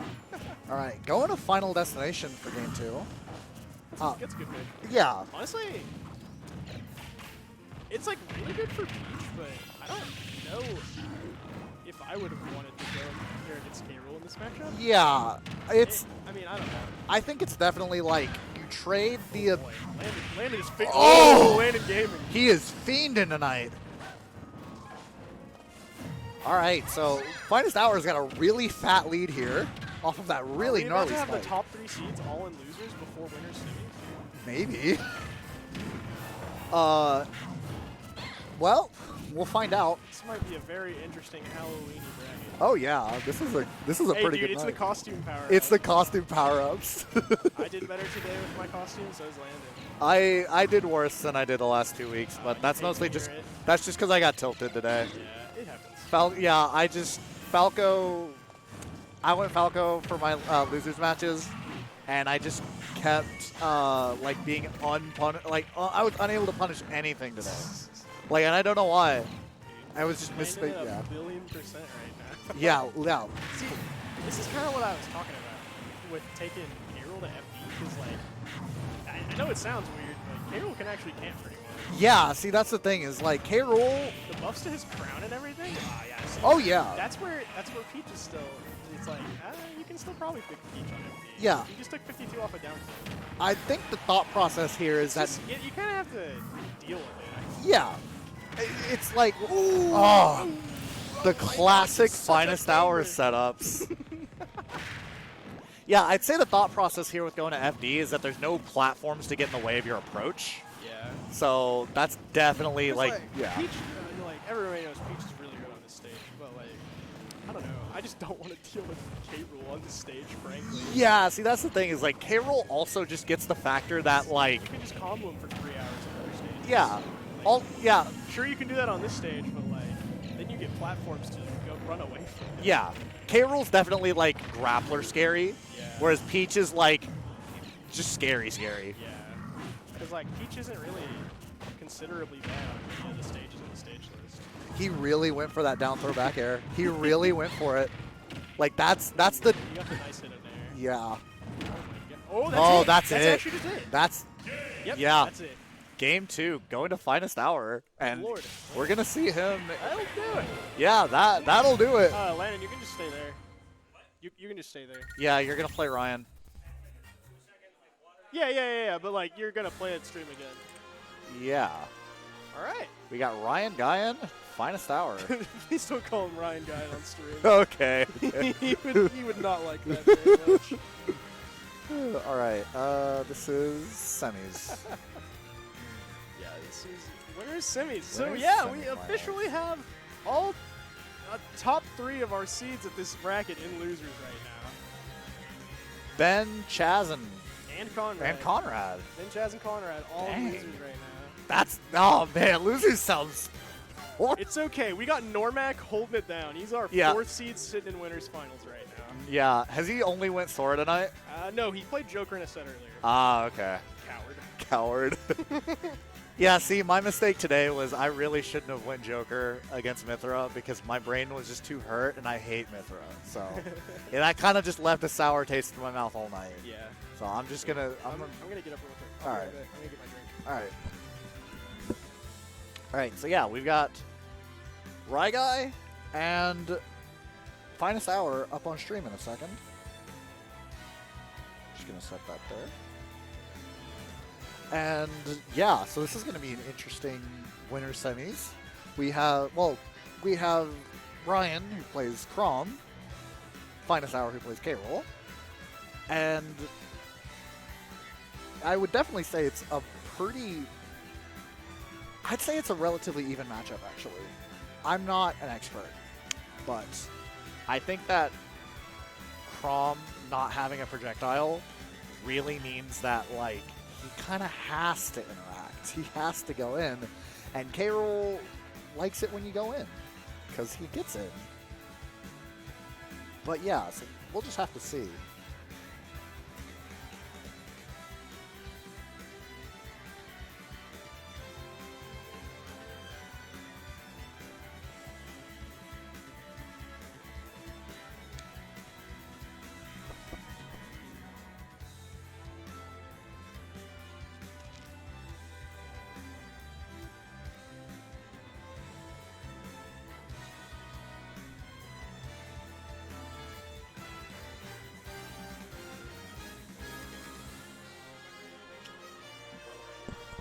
Welcome back.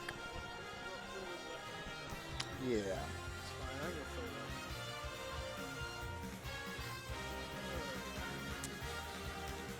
God, you got me thinking about that Sora combo that almost happened. That was so swag. It was very swag. I'm so sad. I am very sad It's too. whatever. Like, it doesn't actually matter. It would have been ultra cringe if I actually killed him on that. No, it would have been clip worthy. Huh? It would have. Probably. I'm not sure whose it is. What is it? Oh, I It's- know Landon plays Pro Controller. Yeah, it's I'm probably not sure if Landon. Conrad does.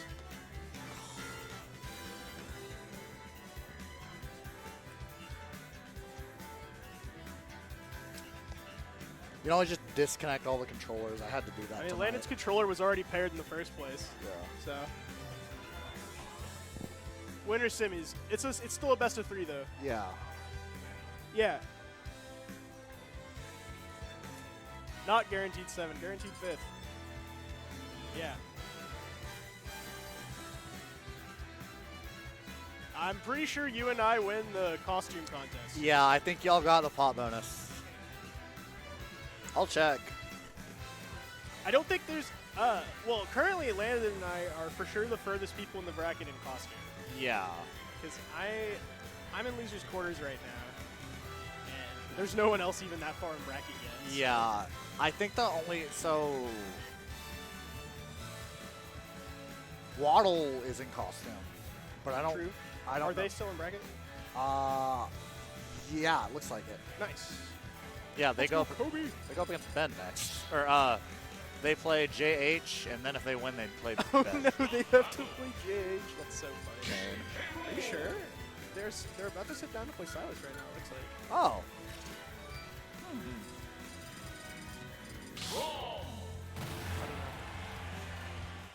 Dude, I'm going to another. Also, I practice was this gonna say weekend. that's Silas in the Dude, this- I know. That's so god tier. It's so funny. That's so funny. All right, game 1, Hollow Bastion, Crom, K-Roll. So somebody saw him walking up earlier, and I heard him say, "Oh my god!" I couldn't see him, and then he just comes around the corner. I was like, "Nope."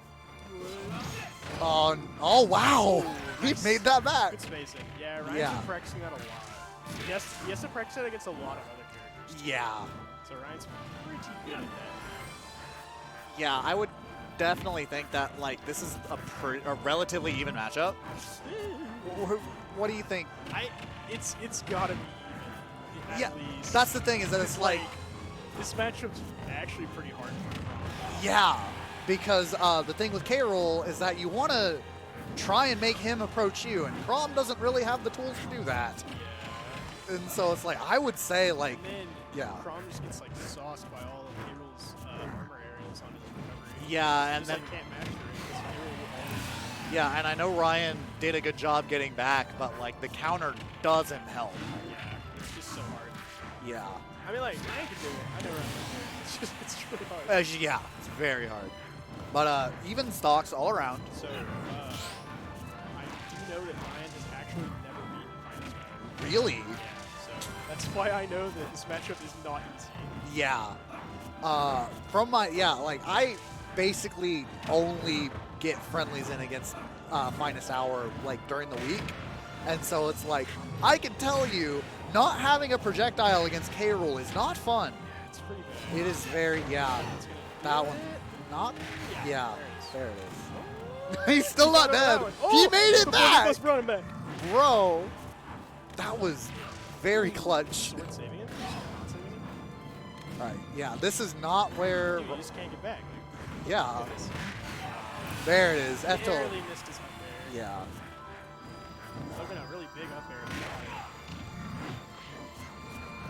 All right. Well, RyGuy's got a lot of percent he's got to make up. Percent like K. Rool's not even close to like death percent. Like jab back air is not going to kill at ledge right now. I saw the setup that actually might have been death if he got it. What did he start? He got the fair confirm off of returning crown, off of Oh, a down throw. yeah. And so he almost got the landing there into the follow-up. I think. Yeah, I was about to say. I think that's good. All right. So killer. Yeah, it is. It is rough. He got put off stage one time. And Just actually died every stock. Yep. All right. Not even because like he got edge guarded. Like he just kept getting put off stage. He just could never get back. Yeah. Yeah, that's kind of the thing with Crom is that it's like he's kind of sort of a glass cannon in the sense that it's like put off stage once and then came back multiple times, but never actually came back. yeah. Yeah, Crom. He's switching to Roy too. Yeah, I don't blame him. I kind of thought he might. I'd definitely say this slides it a bit more. I mean, it's worth a shot. Yeah. That game, the first game was competitive for the first couple stocks, and then Ryan just kind of. Yeah. That was a quick 48 from Ryan. Yeah, a cool, yeah, cool Roy combos. Oh man. That missed it. Yeah. I'm a little surprised. That's Ooh, that was such a that, good setup. that was very good. I always forget that that's just limit cross slash without the limit. Yeah, that move's broken. Yeah. All right, not overcommitting there was a good decision. Yeah. Smart from Landon too. He's the one Oh yeah, these crown setups, so man. much damage. All right, Nair. It's interesting that yeah. Hero is just like an alright character now. Yeah, I definitely think the buffs Yeah, I think did a lot for him. Landon was talking about it yesterday. He's like, finally, mid tier. That's a apt way of putting it. So, RyGuy is it's pretty even right now. He's doing a good job grabbing him out of crown. I need to think about do that more. Yeah. Being able to because you can 'Cause, armor. Like, if you fielded while he's sitting, You can just grab him, and then guaranteed every time. yeah, and then if you start the throw on the return, you have the invincibility. Nice. Yeah, good side B there from RyGuy. It's going much better. So, like, it is going better than Crom, but, like, the same thing does actually just happen to Roy. Like, just like that. He's dead. Oh yeah. See, that's the thing. Is like I would say Crom K rules pretty even. Yeah, I think Roy is probably the better of the two. Yeah, I would say Not this is. really by that much. Yeah, I would say this one is definitely even. My margin of error here is microscopic. Yeah. Like, It's so interesting how Carrier does, like, actually pretty well against most of the circuit. oh yeah, yeah. Like that's the thing with Carol is that it's like you being unable to force him to approach just Yeah. really makes the matchup better for him. And since he has armor on his Oh! such a good read. He's not. Oh, He did die, actually. that was cringe DI, as Fabio would say. Game 2, going on RyGuy. Yeah, K-Rool just he got to abuse his bad airspeed and his like kind of not great mobility. Yeah. And it's like the sorties in this game just don't have the tools to do that. But still, excellent game from RyGuy. Yeah, very, very strong game. from Very RyGuy. gamer. See if we can see that in game 3. Make it a little competitive. See game 1 landed versus game 2 RyGuy right now. Yeah, right? That's what we need. in this game 3. Oh, and that was another thing I wanted to bring up. I'm gonna try and add instant replays too, Ooh, that'd be cool. so we can catch like like that epic read. Like that would be cool. Cock tease that was that combo. Yeah. That's so funny and also so sad. Yeah, it was very sad. Anyways, game. How long is this? I know it. I can't hear it enough to make it. I can try turning up the game audio a bit more. So, I'm really interested how we got on Battlefield.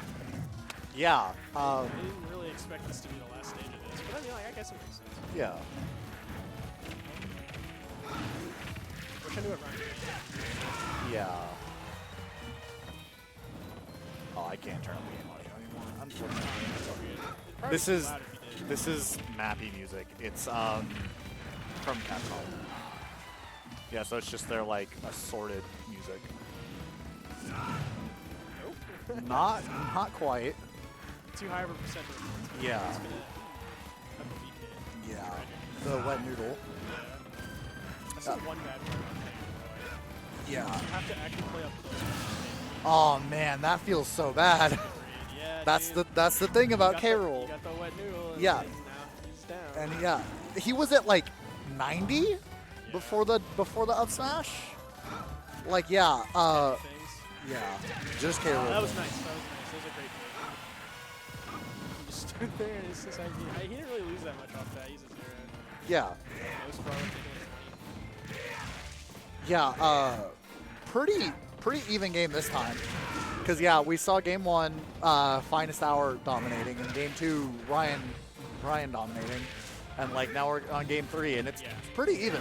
Pretty even so far. Nice. Went for a different reading than last time. Oh, I like that. That actually would have resulted in a kill if he actually got it. I don't blame him for not instant bagging there. Yeah, Yeah. but yeah. Ryan is doing Ryan does not miss those. he's doing an excellent job with them. Oh, Okay, he's back. that was good. Yeah. Nice spot dodge read. Nice slot dodge read. Or actually, I guess it was more of a call. Yeah. read. Yeah, it was It just started on his shield and then it was a meaty side B. yeah, pretty much. Yeah, and now RyGuy does have a good lead here. Landon's getting tilted, you can see it. Yeah. I mean, to be fair, this is the winner's semis, so Yeah. I'm And a yeah, little bit stressed out about it. and I think if he goes to losers, he's got Ben, Cannon Red, and He will be Conrad. on in the it. side of Yeah, so it's like I wouldn't want to be in that position. Yeah, and Losers is a scary place to be in. oh yeah, I'm kind of glad I got out. He's not dead for that, but man, that is so I don't dumb. know why I feel like oh my god. If Ryan didn't get hit by the propeller there, that was actually death. Yeah. Yeah, Landon shaking his head after every hit at the moment. So, yep. Yeah. Just gonna do it. Oh, Yeah, that'll do it. he jumped. Ah, that feels bad. Well, great stuff to RyGuy. Game 3, going to RyGuy. To our winners finals right now. All right. Oh, you put FinestHour. Oh, I'm stupid. It doesn't really matter. It doesn't really matter, but yeah. I just leave it like that until the next game comes on. Who do we got next? Bro. What'd he say? He said, I had to cave in. I had to pick the broken piece of shit character. Yeah. Good. Yeah. Well, it paid off. Hey, I don't blame him. I would have done the same thing. Yeah. It's just kind of hilarious. Yeah. Are any of your other commentators free right now? Yeah, actually, Angela just showed up. Oh, sweet. Yeah. Get Angela up here. I'll All hop right. off. I can go find her. I think that's her. I saw her come in. Yeah, she's right there. Yeah, I see her. Come take my spot.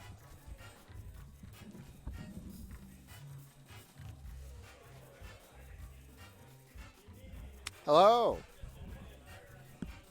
Welcome back. It's been a minute. Oh, it has. has. Nice costume, too. Thank you.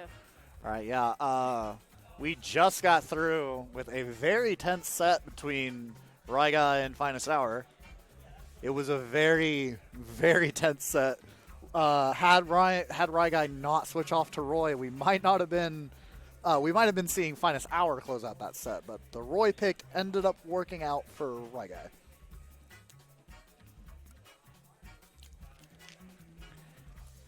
It's good to have you back, though. I'm short-staffed tonight anyway. Fabio couldn't make it, and then Harrison just hasn't shown up. But it's fine. We're basically just waiting on, I think it's going to be, who's it going to be? It's going to be Noremac and RyGuy. They're probably just taking a break right now. Don't blame them. Yeah. Given that last set, yeah, I definitely don't blame them. We have the top 3 seeds and losers tonight. Losers is stacked right now. Like, it's unbelievable. So, FinestHour is in losers. Slaw is in losers. Ben is in losers. Cannon Red is in losers. And Conrad is in losers. Really? All the top 3 seeds are in losers. Like, the best 3 players, according to Smash.gg, are in losers. This has been quite the night, then. Oh, yeah. Yeah, it has been a very, very explosive night tonight. A lot of great sets. But yeah, we're basically just waiting on Noremac and RyGuy. Noremac has been playing a lot of Sora lately. Sora is a very fun character, so I don't blame him. I'm trying to think if I've seen Sora before. Kingdom Hearts. Well, yeah, Kingdom Hearts, but I don't think I've seen him in Smash. Oh, yeah, no, this is his debut Smash appearance. Oh, is this his debut? Yep, he is the brand new DLC character. He's brand new. Oh, that would explain why I haven't seen him yet. Yeah. Oh, we're seeing. Oh, we're playing some losers games first. Another character for me to learn. Sora is a very fun character and pretty beginner friendly for the most part. Ooh, I might have to switch then, because Kingdom Hearts is one of my favorite series, but I've never been able to finish it because I can't get past the bosses.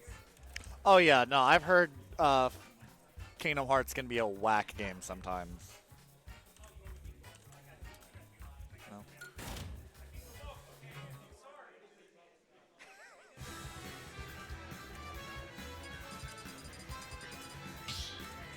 Ooh, Town City. Yeah. Oh yeah, and that's another thing that's happened since you were last here. We have Hazards on now. We have Hazards on, and we have a new stage list. So the new stage list is Battlefield, Small Battlefield, Final Destination, Town and City, Smashville, Yoshi's Story, which hasn't been legal in a while, Northern Cave, and Hollow Bastion. I think it should be 8. Yes, it's 8. Yeah, so the Kingdom Hearts stage is legal now. And then Yoshi's is legal, which makes me very happy. Yoshi's is my favorite stage. And then now that Hazards are on, the game's a lot more interactive. There's actually things going on that you have to, like, think about. Specifically, the platforms all move now. And so that makes a lot of interesting stuff happen sometimes. All right, so Ben. Ben's name wasn't on there. Rest in pepperonis. Yeah, my name wasn't on a setup tonight either. It's weird.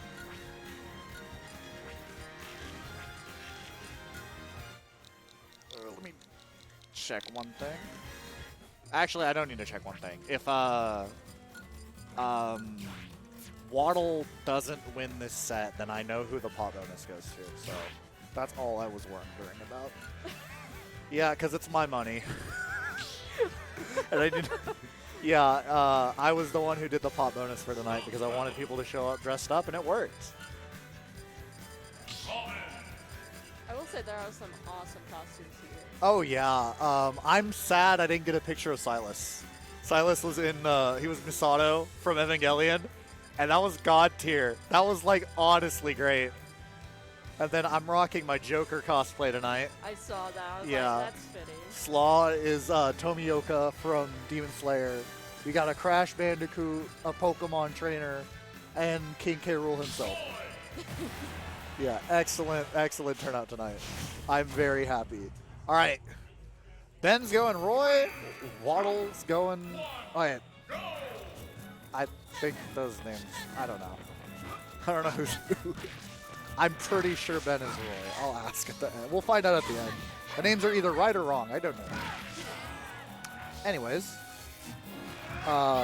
Game 1, going to Town and City. And I'm just going to say Ben because I think that's him. No, wait, no, he's Robin. No, I don't know. I'm stupid. I don't know. I wasn't paying attention when they said their names. Anyways. So they're pretty relatively even right now. Ben doing an alright job applying the jab pressure on shield there. So I don't think you've seen a Robin before.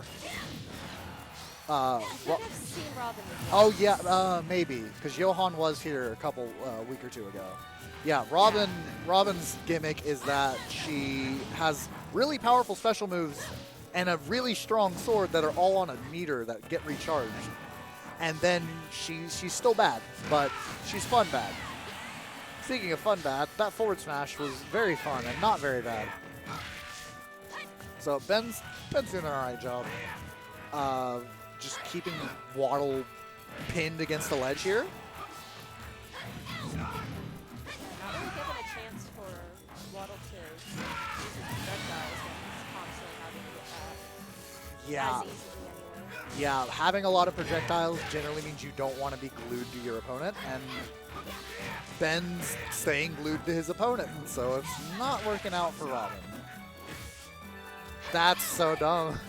He got hit with the first, he was doing his get up, and he got hit by like the early frames of jab because it's just stupid. Okay, so I'm assuming that balloon was One of the hazards, one of the yeah. hazards. Yeah, so the balloons and in turn the Shy Guys on Yoshi's have a unique effect where when you hit someone or like a person or an object in the game, you enter a state what's called hit stop, where the game freezes for a second and makes your brain register the hit. You don't notice it. It just makes attacks feel stronger. But that comes with the caveat of when you hit like a balloon or a Shy Guy, the hitbox stays active, which means you can just walk into it. That was a very good forward smash from... Yeah, Ben was right. They stayed pretty even throughout that entire thing. Yeah. Ben has been going... I gotta change the thing too. Ben has been going different characters tonight to just kind of learn, which definitely understandable. This is losers round 5.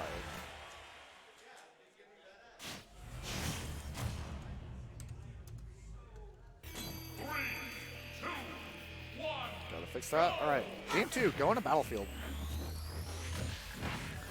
This stage is definitely probably a bit better for Robin because there's more platforms to hide under and to run away to, both of which Robin kind of wants.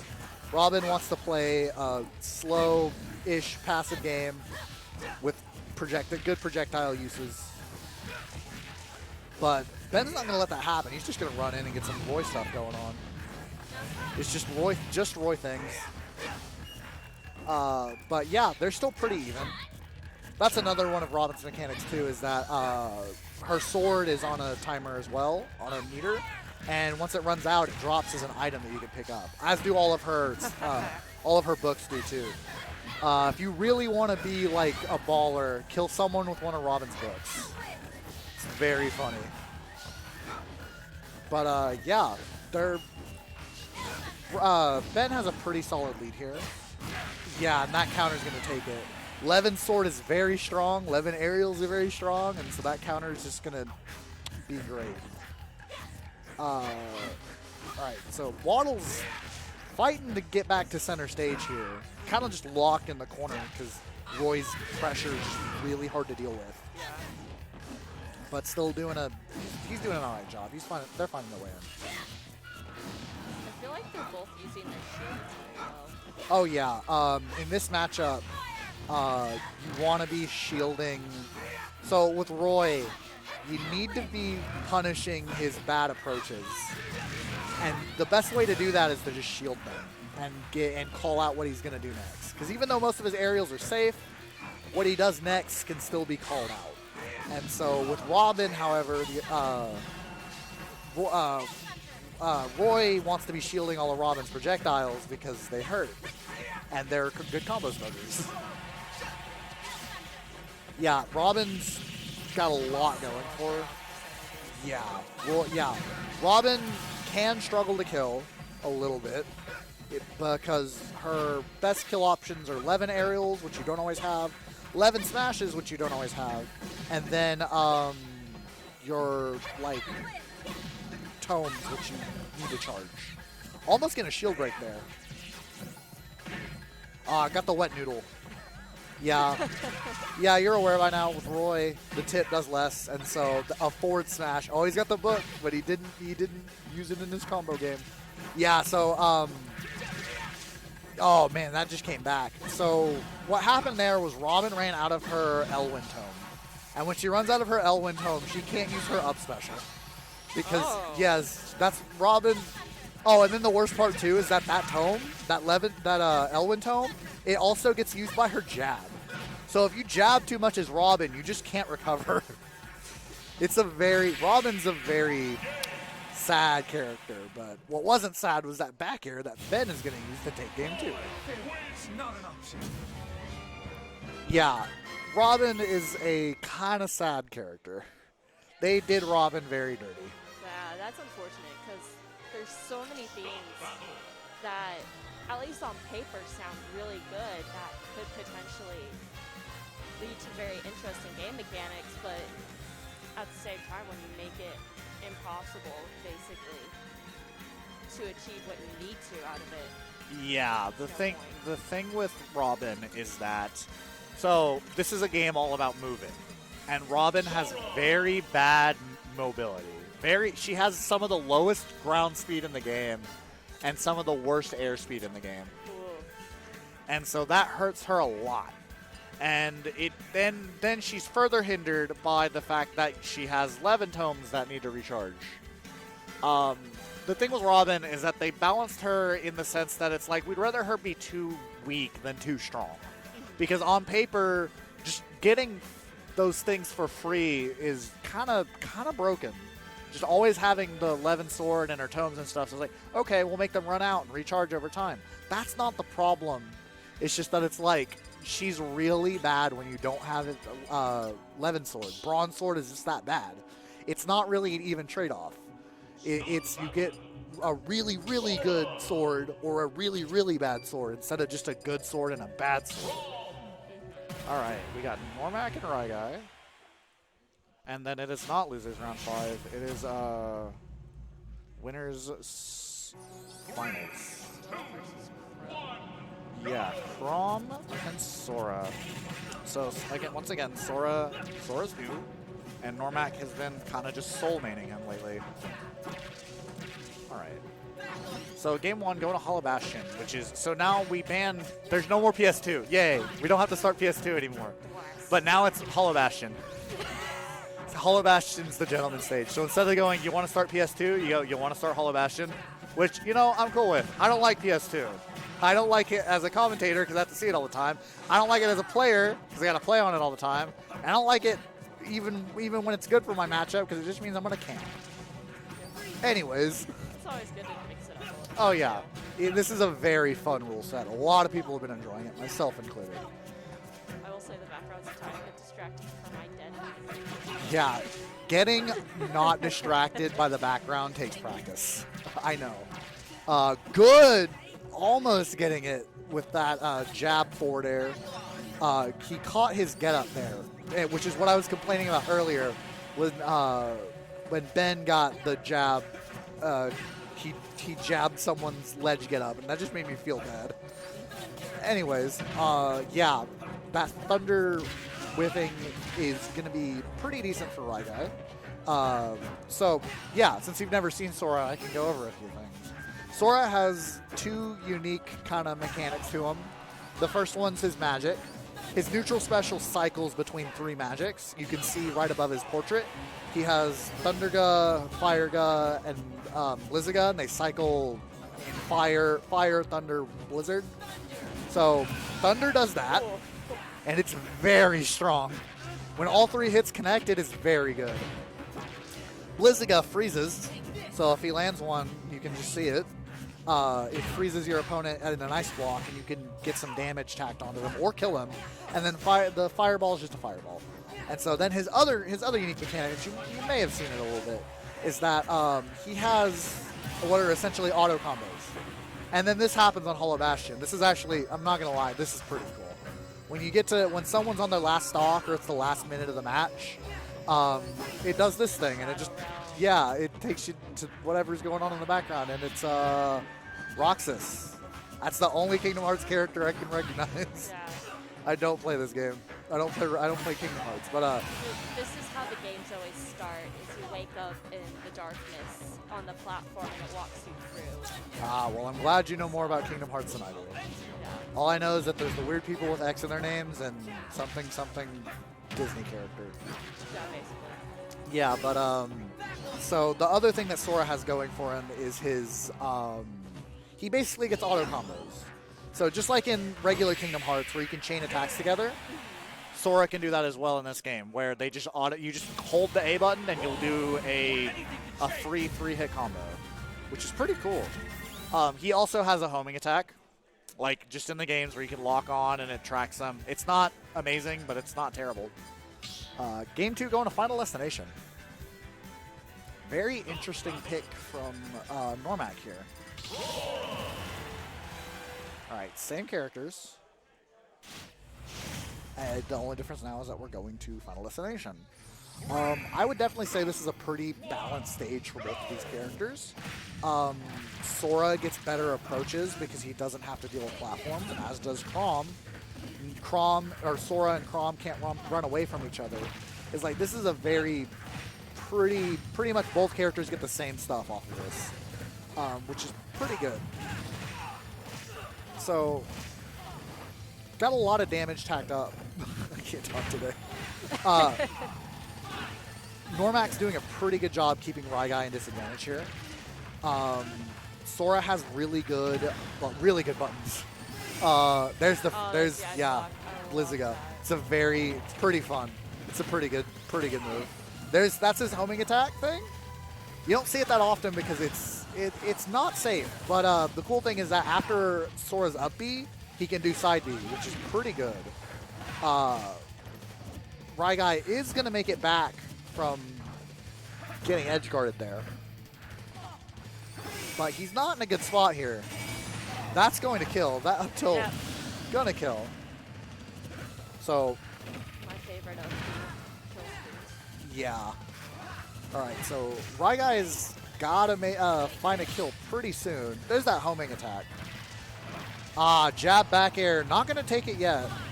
Yeah, RyGuy's smart. He knows not to commit too hard against edge guarding Sora.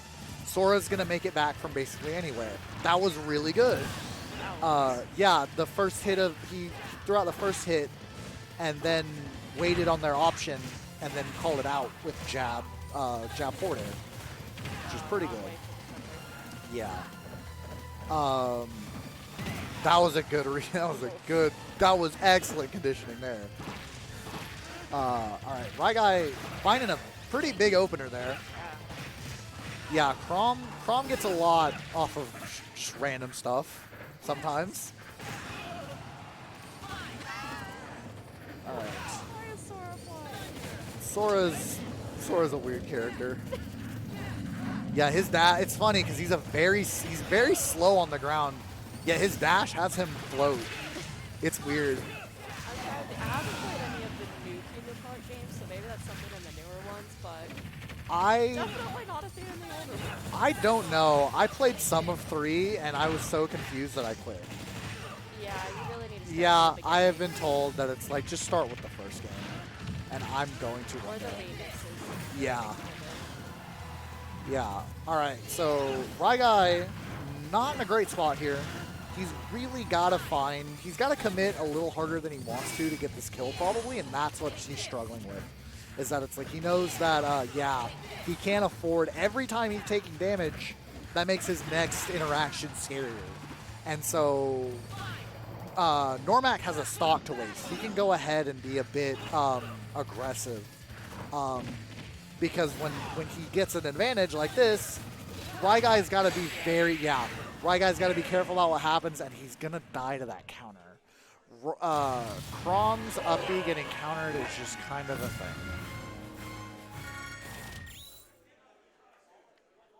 I will say it is interesting that Noremac is favoring Thundra and Blizzard Oh yeah, over over Firaga. Yeah, Firaga is just okay. It's not bad. Like, none of his spells are bad. It's just that, like, Thundra kills, like, super kills, yeah. and then Blizzaga sets up stuff, but it's very short-ranged, and Firaga just is a fireball. It's plain and simple. When you need a fireball, you got a fireball. All right, going into game 3. All right, this is Smashville. All right, so yeah, Smashville's stage platform now moves, which is great because now I hate this stage. Smashville used to be my favorite stage because I could just hold center stage and be doing good, and then now they made it move. But it's okay, Hollow Bastion's platform doesn't move, so I'm happy. But yeah, so really explosive start from RyGuy here. He's already got Noremac up to 93%. All right, good grab. Yeah, so Sora's up air is kind of dumb. It's pretty good. Yeah, and Sora easily has some of the best kill confirms in the game. He just got like first hit in air into up smash and it almost killed. Ryan not timing the, if he'd not, maybe if he hadn't done them all in rapid succession, that side B would have fully connected. But it's fine because he's got that, he'll find a back air to take the stock. Which is pretty good for him. All right. So, yeah. Yeah, Normac's kind of just trying to find a... He wants to kill, but he don't want to overcommit to it. He doesn't want to, yeah. Bat might back throw, yeah. All right. That's not good. Even if he he was at 158. That was bad. Yeah, when you're in a state where you can't act, when you're grabbed or when you're buried or when you're frozen, you can mash out to make it go by faster. And so but the higher percent you are though, the longer it takes regardless of how much you mash. And he was at 160. He wasn't dashing out of that. All right. That makes a lot of sense. RyGuy's still doing a pretty solid job of just keeping Sora in disadvantage, just going nuts with prong aerials. I'm wondering if that fireball a few seconds ago was a mistake. Yeah, maybe.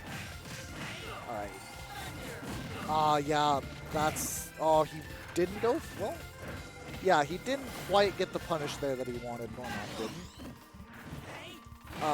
But he's still, yeah, Normac's fine to stock, and so, never mind. Yeah. All right. We are on even play. Even last stock, last game. All right. Oh, that was not good for RyGuy. All right. Good jab. Yeah, jab to forward smash is just a thing that Crom can do. Because why not? Every character needs something that kills at 60 at the ledge. RyGuy's doing a really good job playing it safe with these aerials. Crom has the benefit of not having a sour spot, which means that you can space your aerials a lot better. Oh, he's not dead, but the counter. Oh! Ryan, you're a legend! Bro, that was so nuts. That was good. I'm sorry if I peeked the mic. That was crazy. But yeah, man, that was very good. He got all the way around that counter, and it's working out relatively well. Yeah, right. Even as high as he is, it still is. Yeah, because he can just do that. Ryan. Wow. RyGuy. Oh, it's winners finals. It's best of 5. Oh man, that was tense. Oh man, very.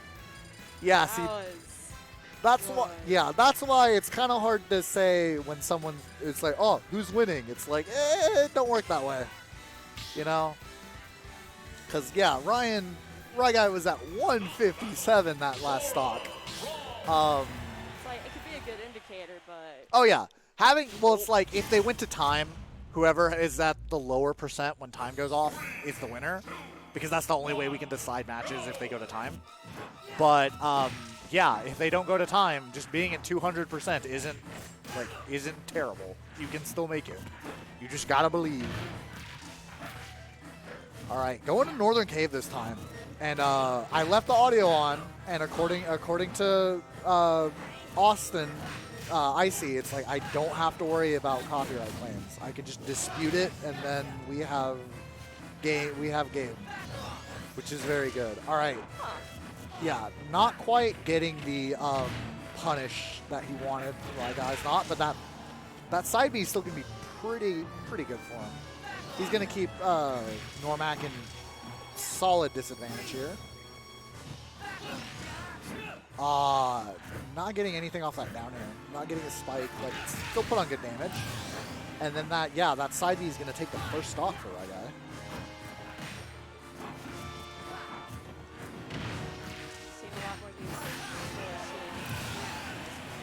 Yeah, Normac's definitely playing a bit more patiently. Like, it doesn't seem to show it, but it's like, it's there. You can tell he's not going quite as crazy. That's why he's kind of running in and out with attacks rather than just running in with attacks. He's trying to make Ryan mess up, basically, so he can capitalize on it. Yeah. Yeah, so this is... Yeah. RyGuy's pretty high up now. Like, that's not a lot. Like, the thing with Crom is that because of how his recovery works, it's not... You get progressively more fragile as the game gets on. Like, I know that applies to every character. As you take percent, you get easier to launch. However, with Crom, there becomes a point when, like, being launched is essentially death because you just can't make it back. Your airspeed's not high enough and your recovery doesn't go far enough for you to make it back. And so, yeah, with Crom, every percent matters just a little bit more than it does for other characters. Like Sora either explodes off the side or he makes it back. His recovery is so good that, like, it takes him air dodging into the bottom blast zone to die almost. So, whereas with Crom gets sent too far one time and he just dies. All right, RyGuy looking for a kill here. He's not in a good spot because, yeah, see, he's not dead, but now he's just in a not great spot. But good grab. For the most part, RyGuy is at one stock, but he's also a Crom with rage right now. He's a Crom with max rage, and he's gonna die though. All right, Noremac takes game 2. Or that was game 3. Yeah, that was game 4. I'm stupid tonight. 2-2. Yeah, it was 2-2 all around. Game 5, grand final, or well, winners finals. Hole in it. There. That made more sense in my head than it did out loud. I didn't even hear what you said, so it's okay. Oh, great. I mean, I'll hear it on the VOD. I'll hear it on the VOD review, so don't worry about it. All right, they're taking their sweet time right now. Going to Battlefield again. They've both been pretty even. Both of these, or all 4 of these games. So coming down to game 5, definitely hard.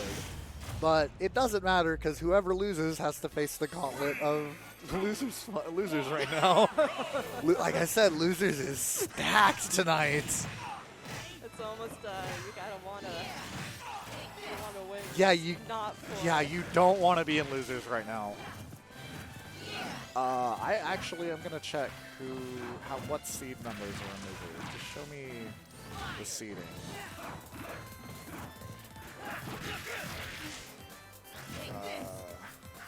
Just show me the seeding. Yeah, they're both being a lot more aggressive in this round compared to the last one. Yeah. Oh no. Yeah, he couldn't see. Yeah. That's the thing with Crom is that he just kind of can't make it back sometimes. Yeah, I get that. Except that's me with like every character. Yeah. All right. So. Yeah.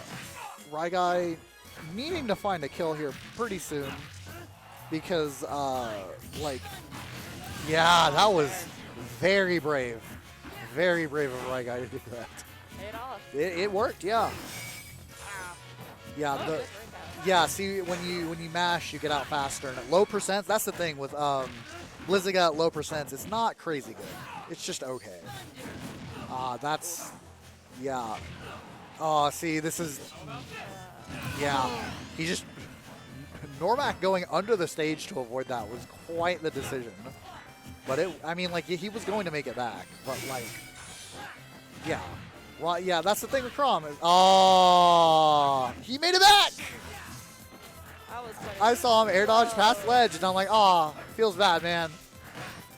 Given the crazy recoveries RyGuy has made tonight, I'm not gonna say anything until I know he's dead now. Because, like, when he played FinestHour, he made a recovery like that was just very tight. And then when he played in the last game, he made a recovery just very tight. And it's like, I was so impressed, and I still am. And that was a great spike from RyGuy. All right. Pulling it a little bit back to me, but Yeah. he is still really high on the side of Yeah, RyGuy needs to. Oh, no. Oh, no. Yep, and game 5 goes to Noremac. All right, and RyGuy has to face the gauntlet and losers because it's stacked.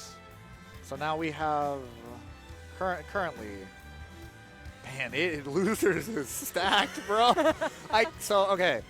Conrad was the 3 seed. Cannon Red and Ben were 1 and 2. FinestHour was like 7, I think. I can see. Just tell me their seeds. technology. It never gives you what you need every year. Well, it's just I don't know how to use Smash.gg that well. I'm just trying to see the seeding. Show me your seeds. I know I was seeded 17th today. So I did not outperform my seed tonight. I feel bad. I went game 1. I made the mistake. So like, I've been not playing Joker as much because he hurts my brain. All right, we got Slawdini and Cannon Red.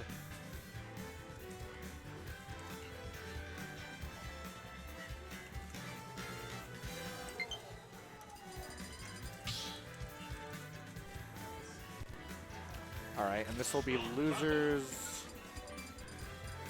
I don't know where in losers we are. Sora Dittos for the second time tonight. Everybody's on Sora. Oh yeah, people love this character. And I got the names right first try. Let's go, and I can find out where they are now. This is losers quarters. All right.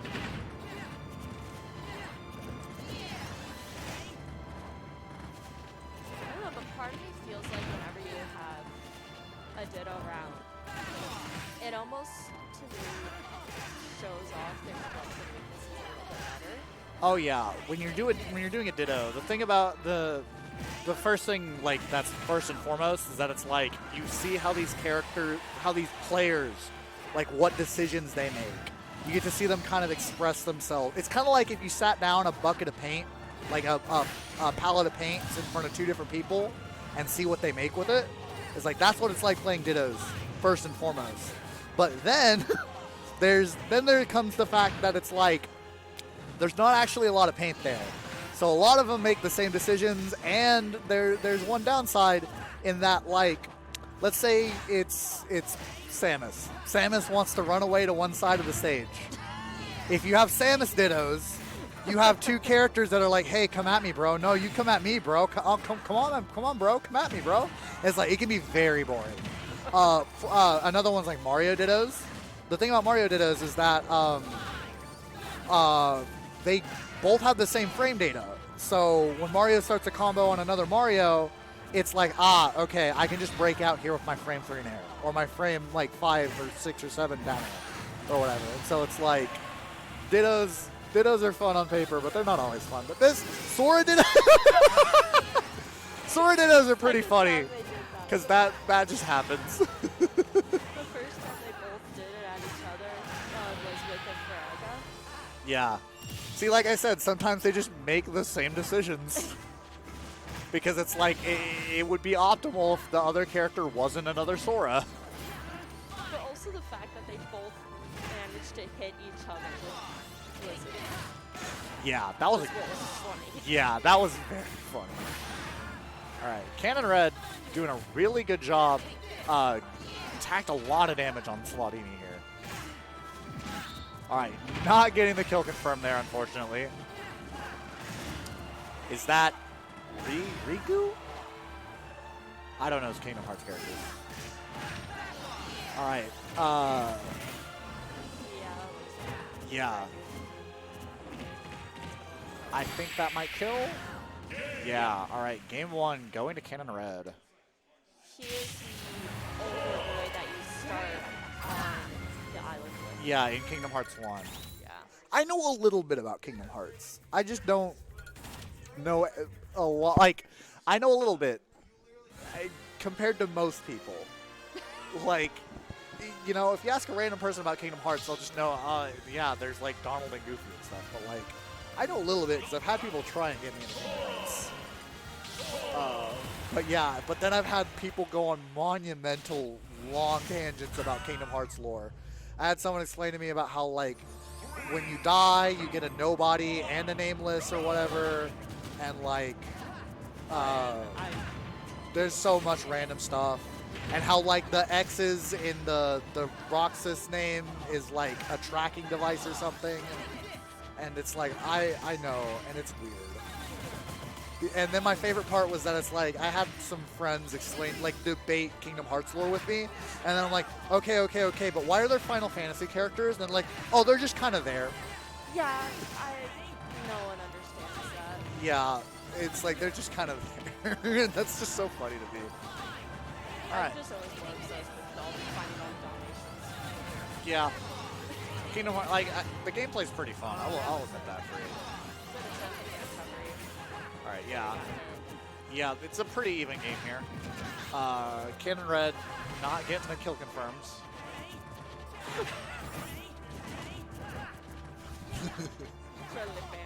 Yeah, you can tell they're just having fun tonight. Slaw's happy because he gets the pot bonus. And then, like, yeah. Unfortunate. All right, that down air is going to take the first stock for Cannon Red off of Slaw. He jumped into the up B. Feels bad. All right. That back throw not quite going to kill. They both cycled their spells.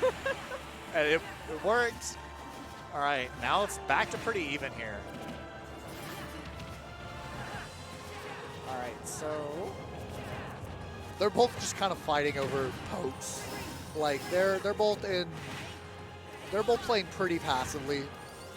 Cannon Red does have a decent percent lead here.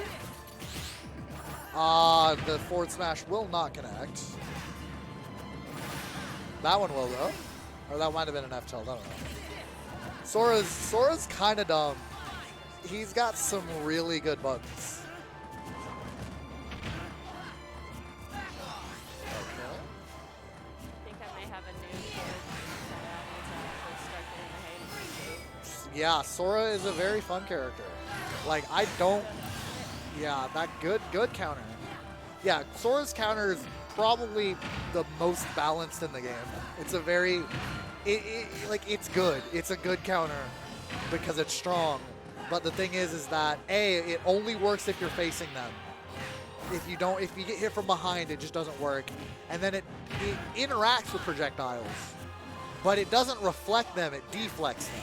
So if you counter a projectile with Sora's counter, it doesn't send it back at them. It sends it behind you. But that means if they somehow miraculously got behind you, then they would get hit. Or if it's a boomerang projectile, they would still get hit. All right. Thundiga's gonna take it for Slaw there. Ah, they did it again. It's funny. They did the funny. But yeah, Cannon Red has a pretty healthy lead going on right now. All right, he's not getting the confirms that he wants. Yeah, that Thundiga, pretty good.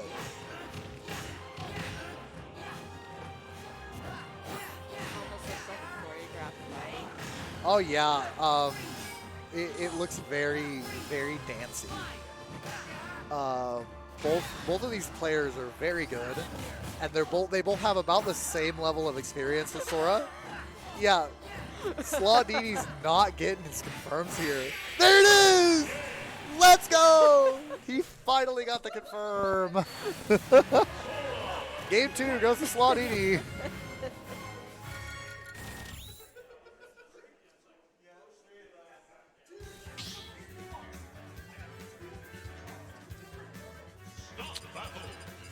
Yeah, that's the thing about Sora is that his kill confirms are great, but sometimes they just don't work.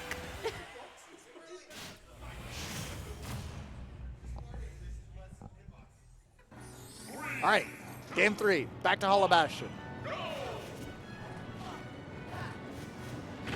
All right, so Cannon Red's gonna start the nukes. Yeah, Sora has a pseudo infinite. Yeah, we call it noops. All right, but yeah. Oh wait, no, that was Slaw that started the noobs. Yeah, okay. That makes more sense. I was not paying enough attention, but yeah, Slaw was the one who got that really solid opener and that solid forward smash there. It's a lot faster than last game. Oh yeah, he's found his footing right now. Good grab from Ken Red though. He's keeping him off stage. He doesn't want him to get back, but he's gonna make it back anyway. All right. His up B out of shield is very good. Right, there's the forward smash. I feel like so that side dash that they're doing to get back on. Yeah. I feel like is Sora able to do it He can do more often? he can do 3 of them. Okay. Yeah, he can do 3, and depending on the input you use, you can home in on your opponent. So if you tap it once, you'll do 1. If you tap it once and then press B again, you'll do 2. If you hold it, you'll do all 3 and track. If you use A, you can do 3 and they not track. It's complicated, but the TLDR is that if you want, they don't have to lock on, and if you want, you don't have to do all 3. And then the other thing too is that after his up B, you can do side B right after if you time it right. It's a generous window, but it's a window nonetheless. You still have to press it at the right time. But Slawdini has a really solid lead here.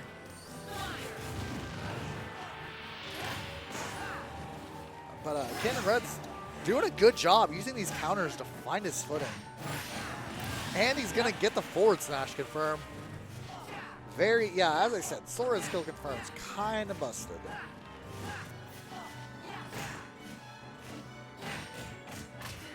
Kind of adds to the list. Yeah. Yeah, Sora's just in general kind of. I wouldn't say he's a thing. It's like he's very good, but he's probably not like a top 5 character. But I'd be unsurprised if people start to think he is like a top 15 character, which is pretty fitting for the final DLC character. Oh, yeah. I am glad that this character isn't just absolute like toxic garbage like Min Min. Min Min is a very not fun character to fight. It's a very linear character. And so I'm very glad that Sora is anything but linear. Oh, that forward smash, though, is going to take it for Cannon Red. GG's all around.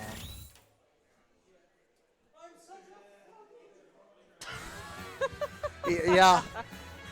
It feels bad, man. Where is... I will say, I did have to appreciate that Cannon Red went with the red jacket. Yeah. That helps me so much. Just helps you remember. All right, who do we got next? Cannon Red and Ben. Yeah, it's just Cannon Red and Ben. Give me 1 second. It's already picked Chrome. Maybe. All right. Let me get the names in and give out pop bonus. And then I got you. Give me 10 seconds. This is semifinals.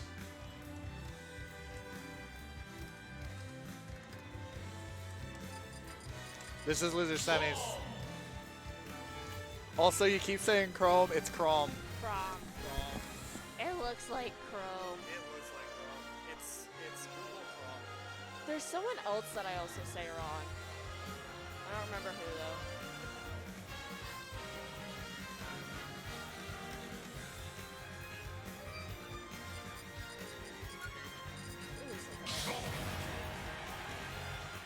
I don't know, I'll have to look at the list.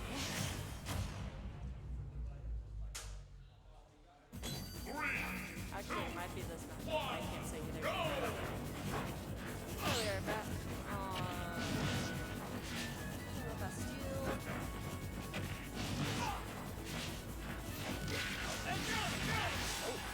already starting with aggressiveness.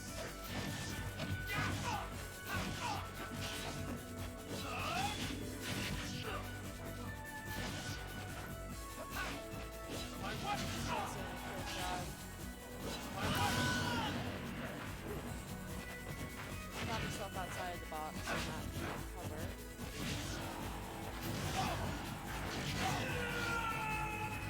Good up. We are back to even again.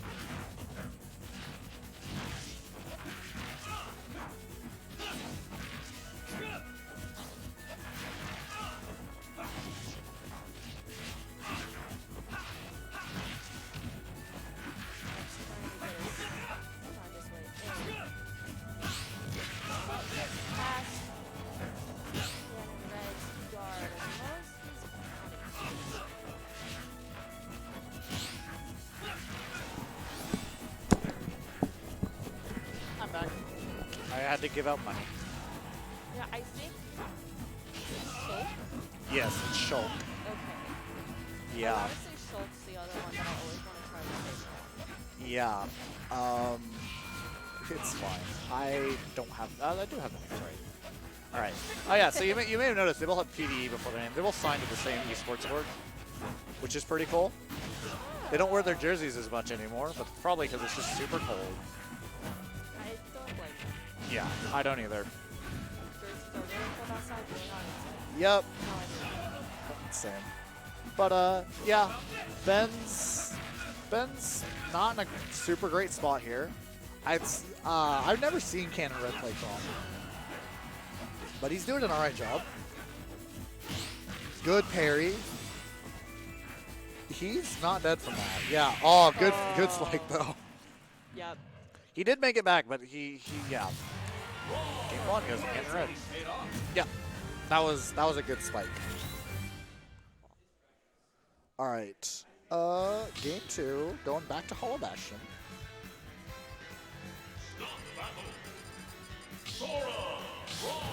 Oh yeah, that's something another thing I can go over. So the way stage picking works is that for game one, most people just gentlemen to the gentleman stage, Hollow Bastion. After game one, the winner bans 2 stages, and then the loser picks the stage. The thing is though, there's also this extra thing called Dave's Stupid Rule. It's literally called DSR. It's Dave's Stupid Rule. So the way it works, Cannon Red messed up his up B.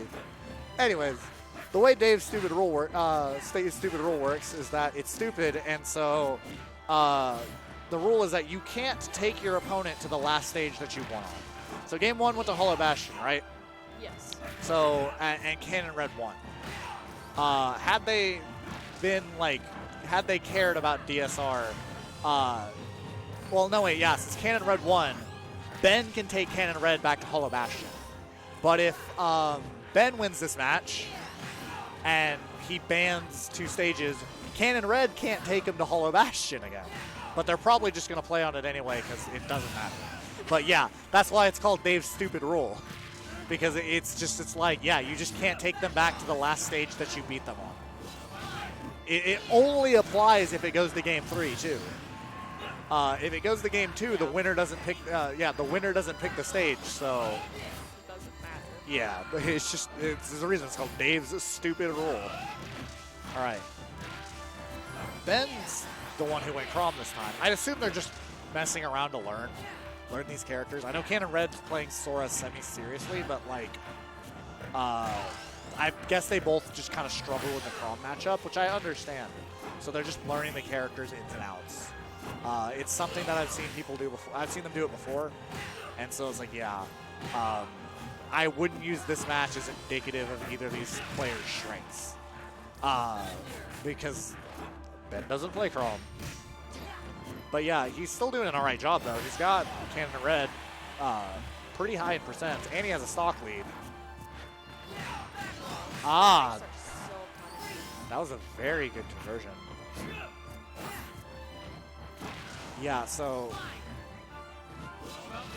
yeah, Ben can afford to make risky edge guards like that because he's got a stock to waste. Good up B from Cannon Red. It's not going to kill. Doing it again. List of things I've gone over tonight. So when you hit an opponent, when you hit someone with the same move over and over again, that move gets progressively weaker. That's called staling. It's to incentivize you not using the same move over and over again. And it works for the most part. So it's like, if that move doesn't, if you use your kill move, and it's like, why didn't it kill?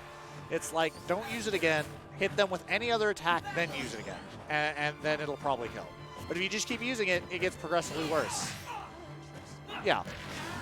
That's why, Cannon Red's up B didn't kill for a while, because it was stale for the most part. Alright. Game 2 is going to Ben.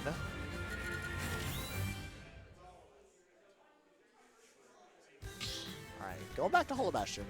I guess they don't care about the stupid rule. Which is understandable. They're just having fun at this point.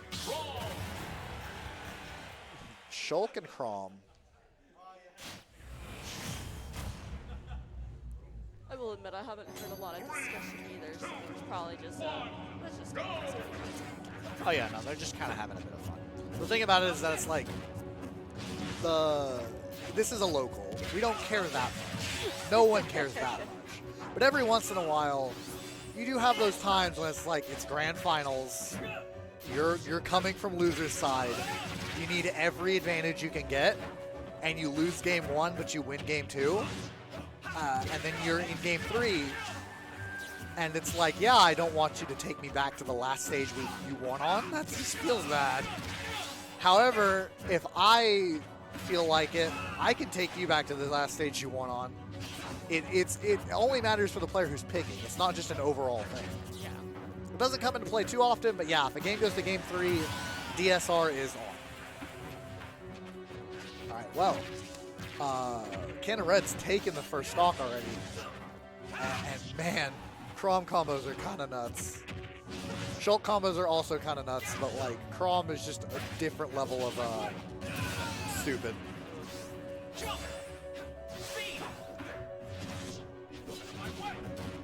Alright. Good punish on that up out of shield from Ben. He's got to kind of claw his way back in here. They're pretty even now. Alright, that was a pretty scary situation for both of them to be in. Because one bad, one small button off stage will kill Crom. That was a lot of damage from that bus forward. I don't know. So, yeah, I think you know about Shulk's Monados, right? Monados, that's what Yeah. I was trying to remember the name. Yeah, that's why he has those meters above his head. And game 3 is gonna go to Ben. And it's loser centers. I think it's best of 5. Yeah, it's best of 5, I think. So they're gonna keep going at it. But yeah, Shulk, he's got the Monados. Yeah, just wanted to make sure because it's a weird thing to if you don't know. You just see it's like, why is he glowing green and why am I dead? Yeah, it just kind of happens. It just, yeah. It's like, why is he glowing and why am I dead?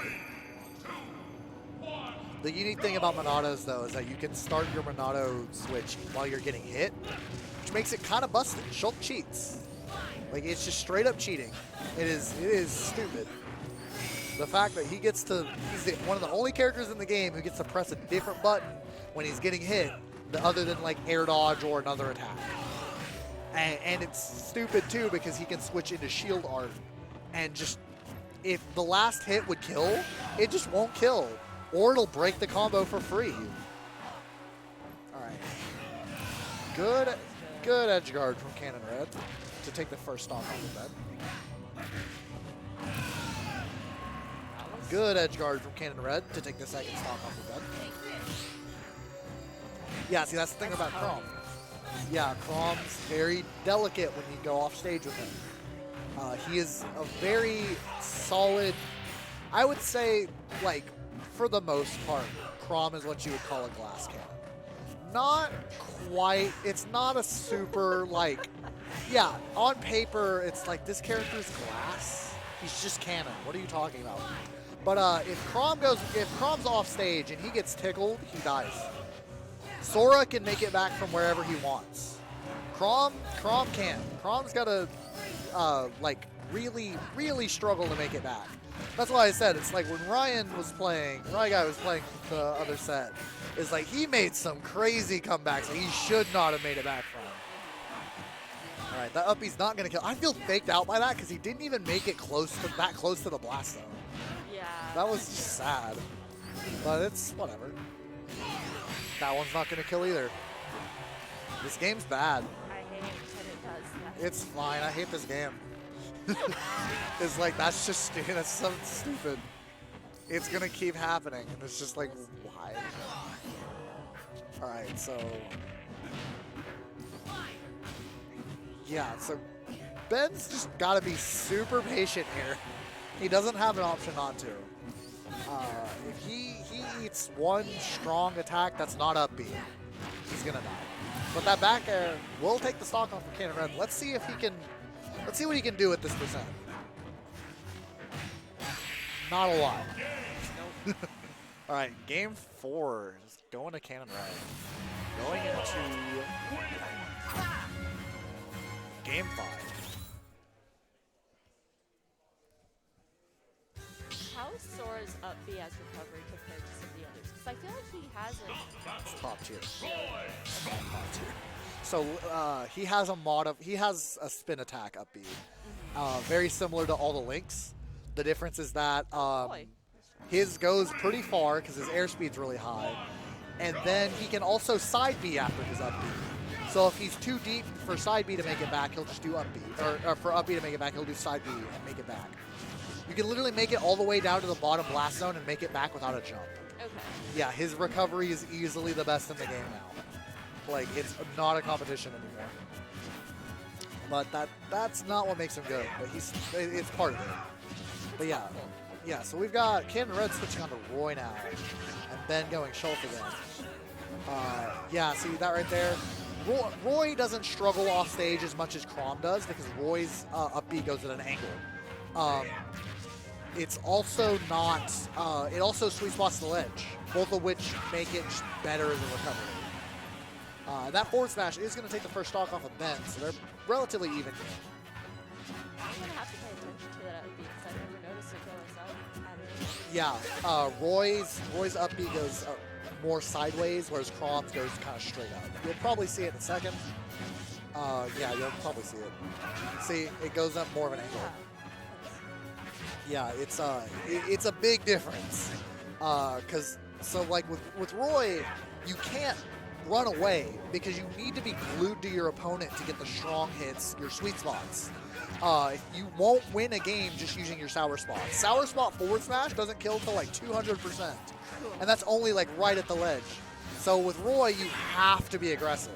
But with Crom, because he doesn't have sour spots, he can space his moves and make them more safe. So it's easier for Crom to just run away. He can be safe. So they made up for it by giving him a worse recovery. And that's what makes him a glass cannon, is that it's like he's much more fragile when you go off stage. But even then, I'm using glass cannon very loosely. He's not really like glass in the sense that he just dies soon. He just can die very quickly.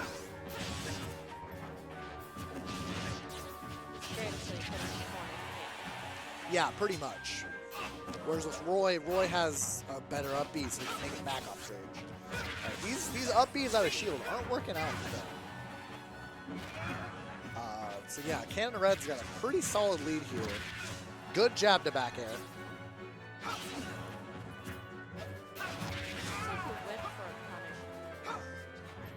Oh no, he's dead there. Yeah, it was untechable, but Ben couldn't make it back anyway. So game 5 goes to Cannon Red. Jeez. All right, we got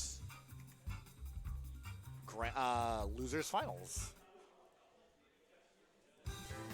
We have RyGuy and Cannon Red.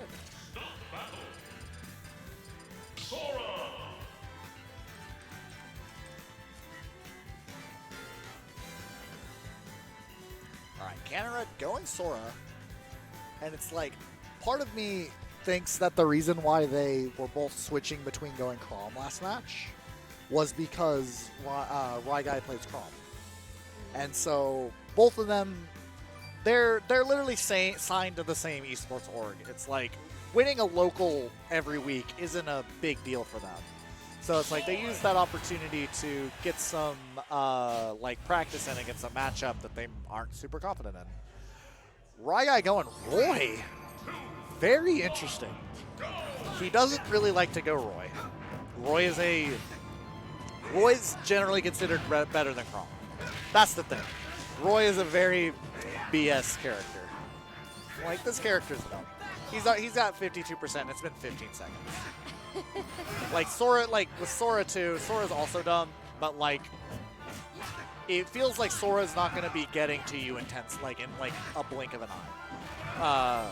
Roy's stupidly high ground speed, stupidly high airspeed make those approaches just feel a lot scary. Oh no, it didn't connect. If that connected, it might have killed. Probably not, but it might have. Roy's side B is very strong. All right, RyGuy's gonna make it back from that. RyGuy seems to be looking for a jab confirm here. Try not to talk super loud because don't want him to. Yeah. So, Cannon Red's gonna find that stock. Yeah, I've got the wet noodle, so he didn't get anything off of it. Not gonna get that forward smash there, unfortunately. Yeah, RyGuy wants to be finding a kill here, and he's gonna find it with that really strong side B. It's a very good move.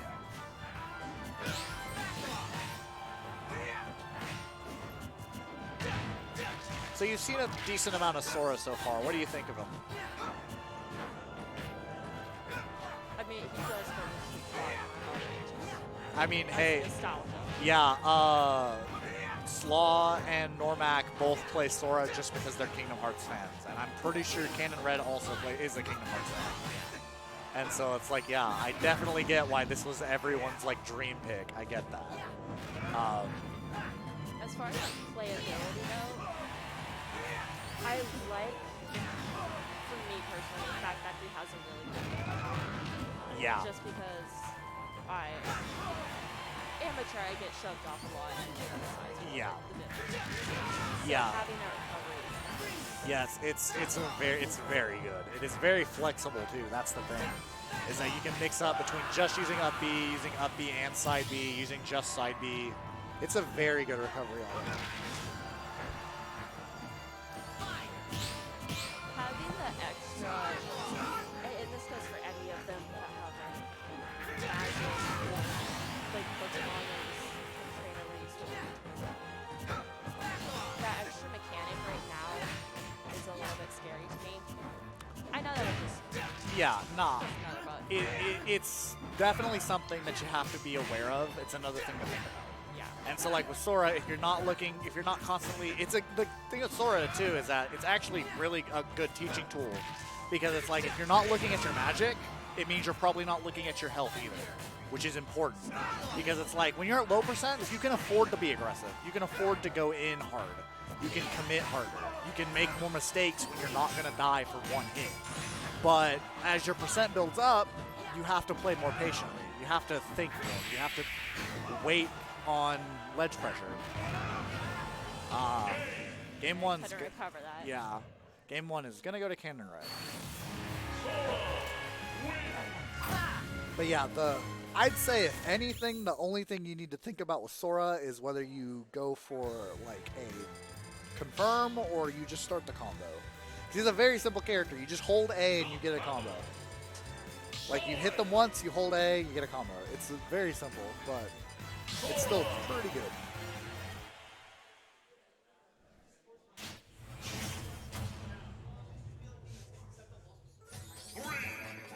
Sick pair. Alright, going to Final Destination here. Yeah, I'd say like Roy was a pretty good pick for RyGuy. He did pretty solid last match using him. He's eating a lot of damage here though. Yeah, he's already at 73. 85. Yeah, RyGuy needs to find his way in here to find something. That Thunderga ran not help RyGuy. Oh yeah, Thunderga does a lot.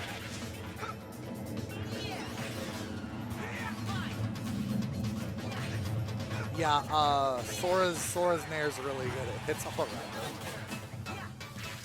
Alright. That's not gonna kill, but that's how dumb Roy's side B is. It's like if he was at like 70, that probably would have killed him. It's not, man, this character is stupid.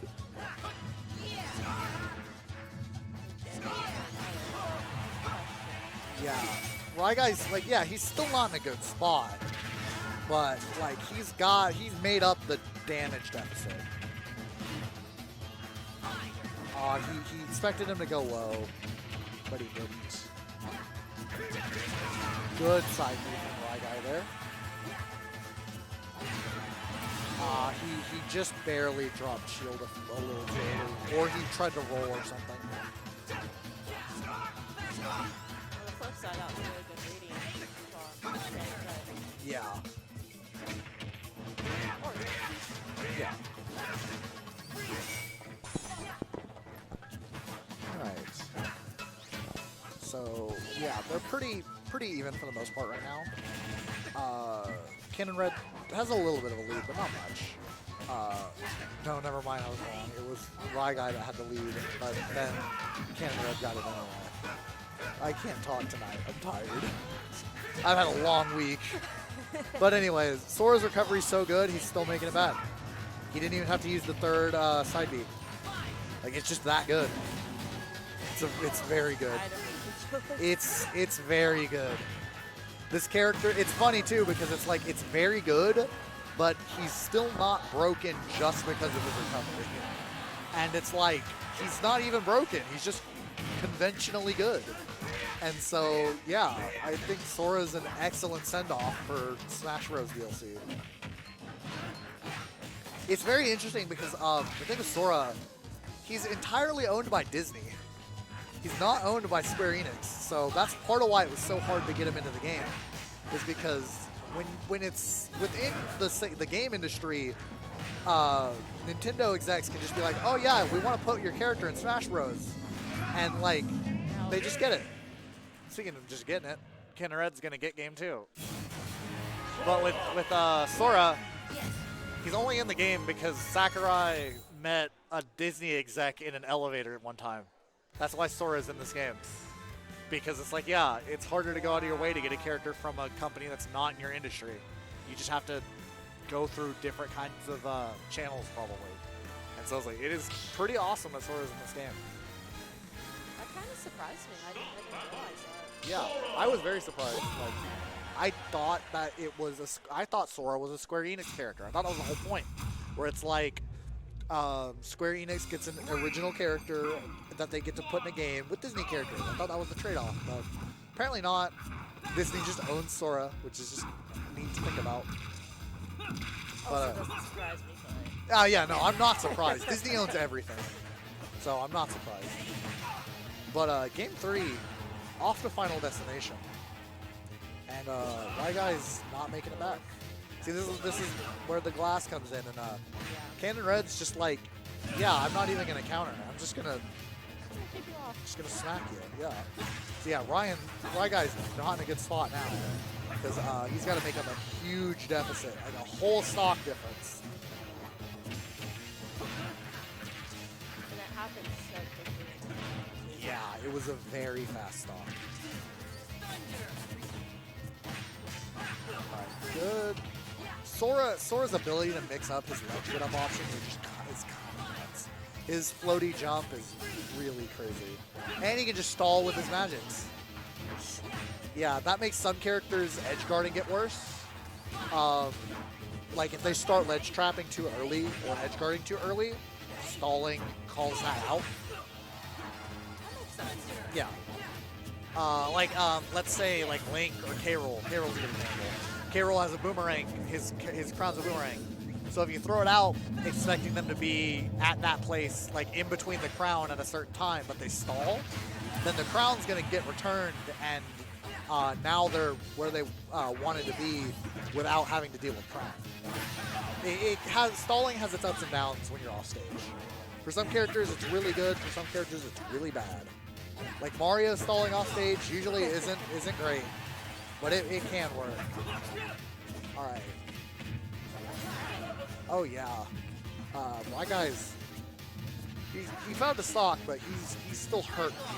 Oh, that's gonna kill. Yeah, he got hit by the very last hits.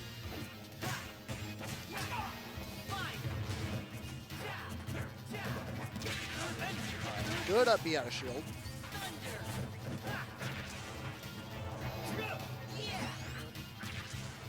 Oh. That's another reason why Chrom and Roy are stupid, is they're the only characters in this game that can do jab into forward smash as a kill confirm. Yeah, so that little upward slice you see him do every once in a while, it's really quick. That's his jab. He doesn't have like a traditional jab. He has that like quick sword swipe. You'll see it probably in a sec, but yeah. It starts combos. That thing. Yeah, that move, it starts combos. And it kill confirms. And yeah, see? That right there? It didn't kill, but we call that Jair. Jab back air, it's Jair.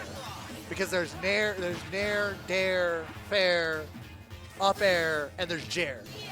Because it's basically one move. Because if you get hit by jab and you're in Jair percent, and you're in jab back air percent, you're getting hit by jab back air. You're getting hit by jab back air. Yep. As I said. Game 3, going to RyGuy. But yeah, Roy and Chrom are kind of stupid for getting combos off of their jab. You want your money? Thought you were like, oh, it's okay. If I get it, I'll just give it back to you. Nothing. No, you're fine. No. You got it fair and square, so you can have it. It's $31. Yeah. No. Yeah. Here. It's $31. Consider it a thanks for being a good TO and a good friend. Yeah.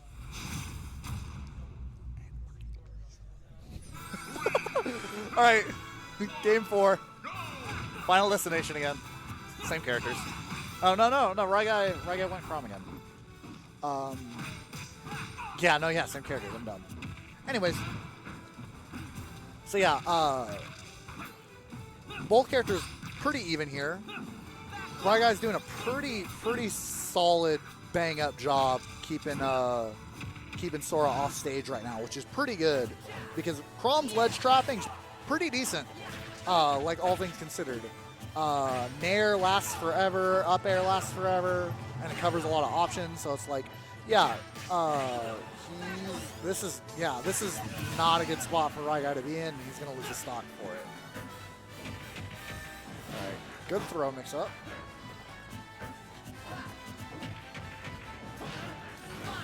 Oh, he beat out the Firaga with the back air. That was cool.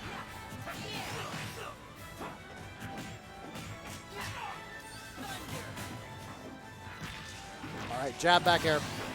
He did jab. Yep, like I said, you'll see that a lot because Troy can get jab back air, jab forward smash, jab up air, jab imagination.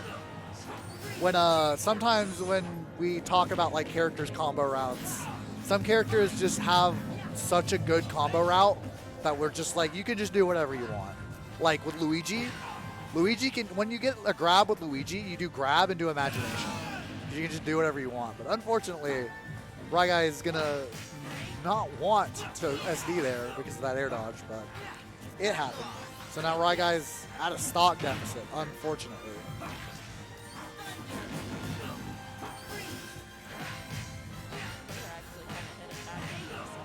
Yeah.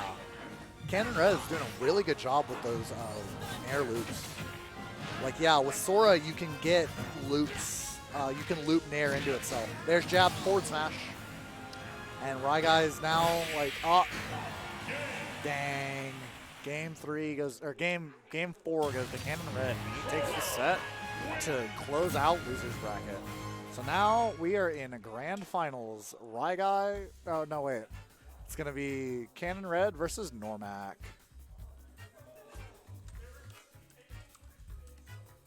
All right. For a second, I thought it was going to be another one of those kill screens, but yeah, faults. Just the way that it hesitated. Yeah, it does that.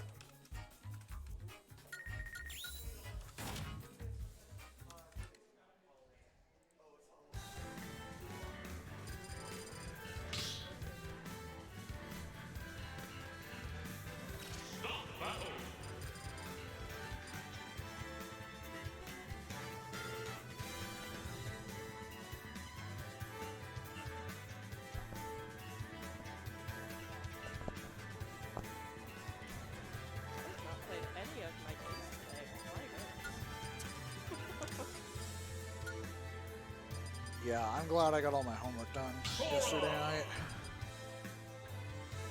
Because I am tonight. This was my idea, having the costumes and stuff, and so it's like I'm very happy with how tonight turned out. There could have been more people in costume. I'm not gonna lie, but like the turnout overall wasn't bad. If I had to complain about anything, I'm gonna complain about the fact that I gave the pot bonus. I did two pot bonuses. They ended up going to Slaw and Landon.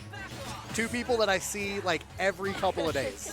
Like if they were like Canon Red or Ben, or like some random person who entered in bracket and was in costume or something, I wouldn't feel as bad. But it's like I'll be seeing Slaw Monday. I'll see Landon probably sometime like this week. They're just having fun. Oh, I didn't reset the scores either. But yeah. So it's like I'm only bothered that I gave the money to two people I basically see all the time. Yeah, well, Slaw does some favors for me, and Landon buys me food every once in a while. I'm not bothered. The whole reason I did the pot bonus was to have people show up in costume. Slaw wasn't even planning on having a costume until I made him think about it, and so I'm cool with it. And then like, yeah, Landon earned it fair and square. Bolden did, really. Otherwise, I wouldn't be giving them the money. But yeah, Noremac is going to take the first stock of Canon Red. Canon Red's going to take it right back with that up air. Yep.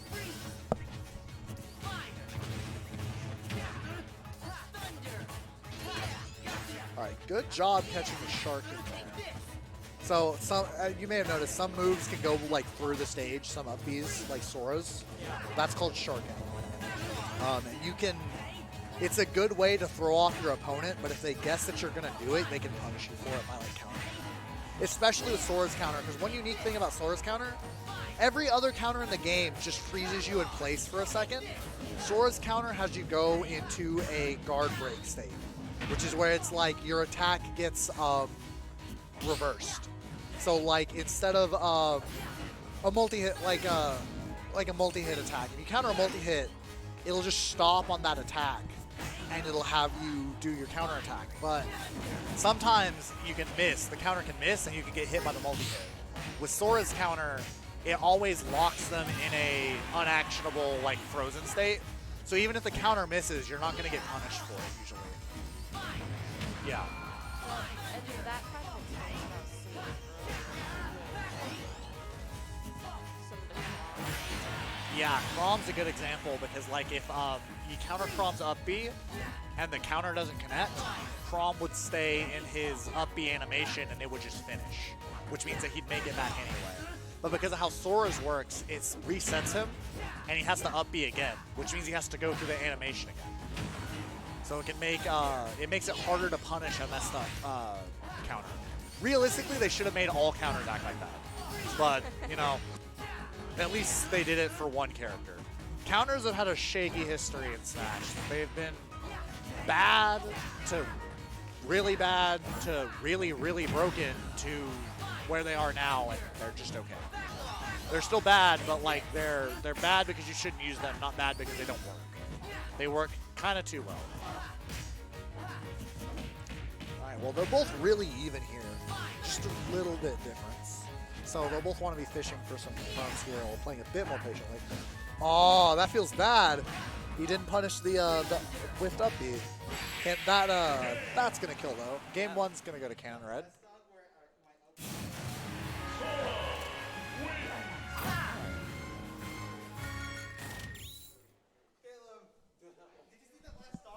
Yeah.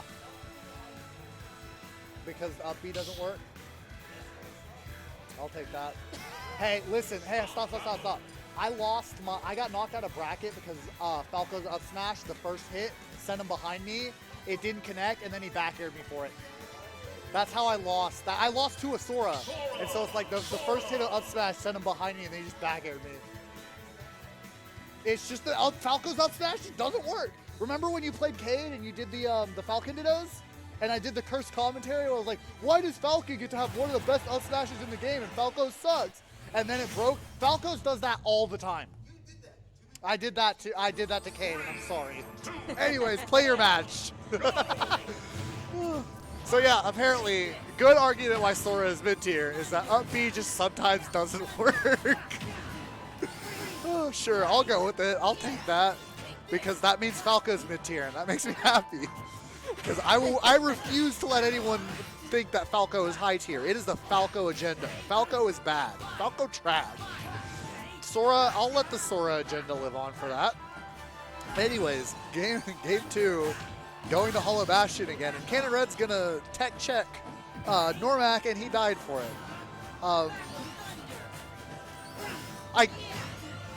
I took me a second. Shush.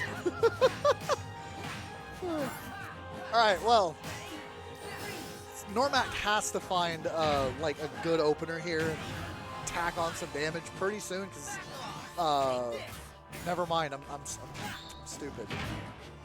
He needs to find a kill soon because Cannon Red's the one winning. I'm just stupid tonight. I'm just tilted tonight. It just be that way, yo.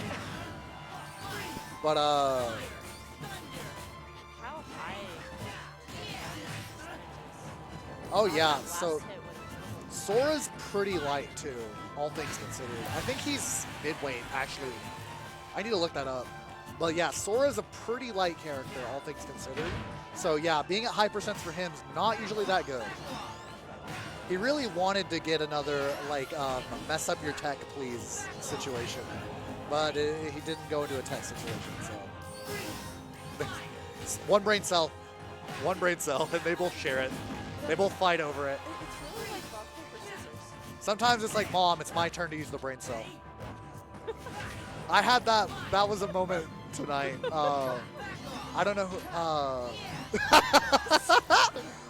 They're fighting over the one brain cell.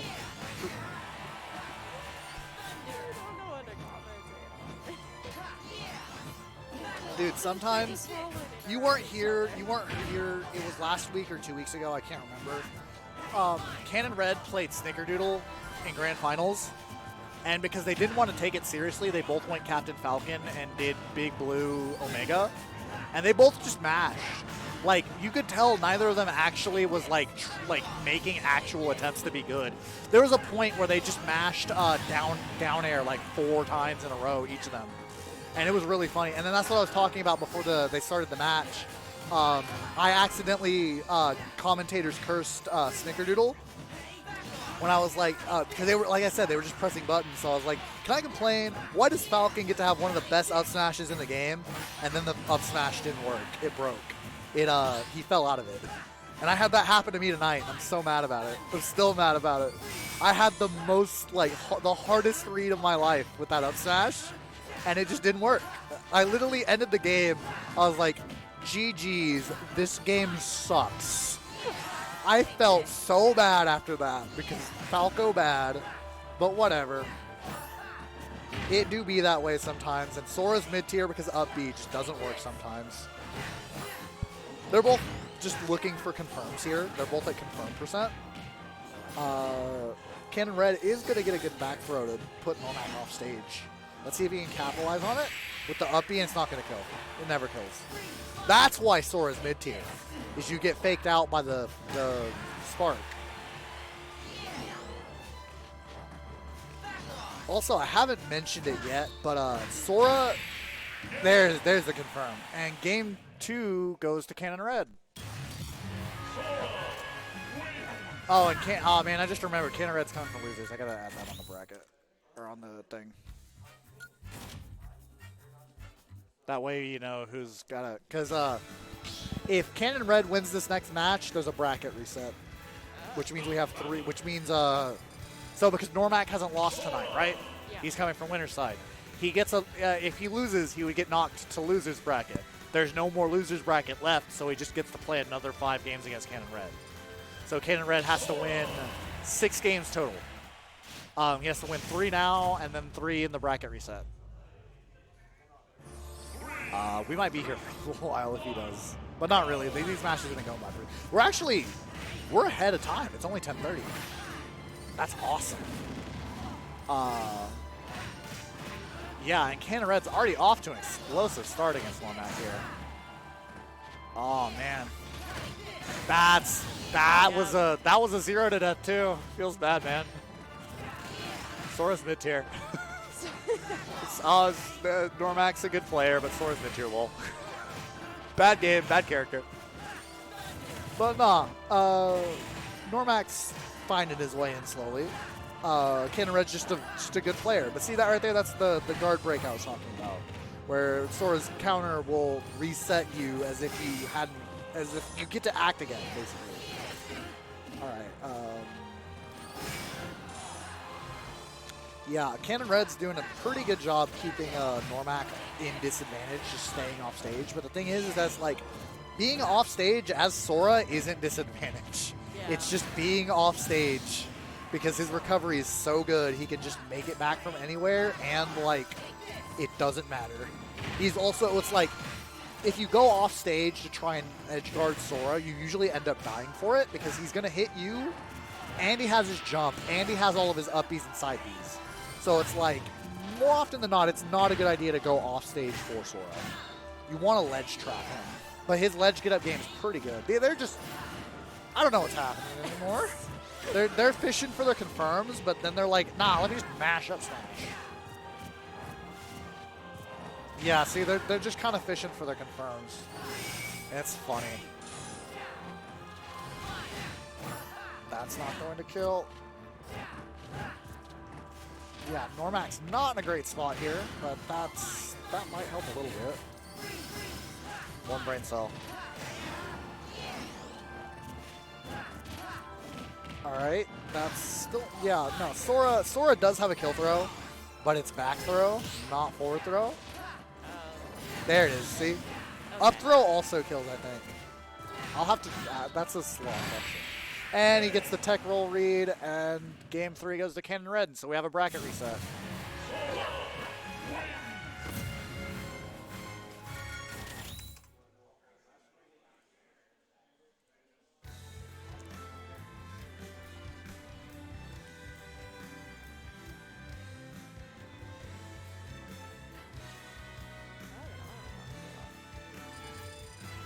All right, going to Final Destination.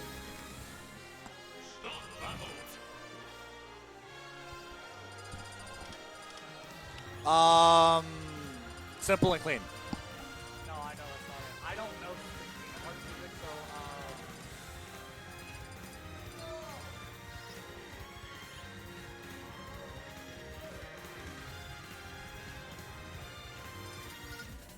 music, so Gummy shit. I wonder if we can get a simple and clean sing-along going on.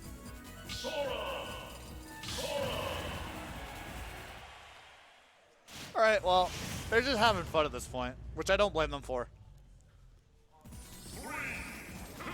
I will live. Gummy shit. Cool. Just having the name being Gummy Ship is enough for me. Like, no judgment. Kingdom Hearts fans can be happy. I'm not complaining, but like, yeah, no, I'm not getting into Kingdom Hearts until like I'm really bored one day. Like, it's not this, like, I don't care about story in my video game, but like, man, Kingdom Hearts is whack. But I have been told more and more that I can just not care about the story and just play the game, and so I might. All right, good counter from Cannon Red, but yeah, Noremac did a good job making it back. Yeah, see, Sora's recovery is really good, but Cannon Red's gonna take the first stock.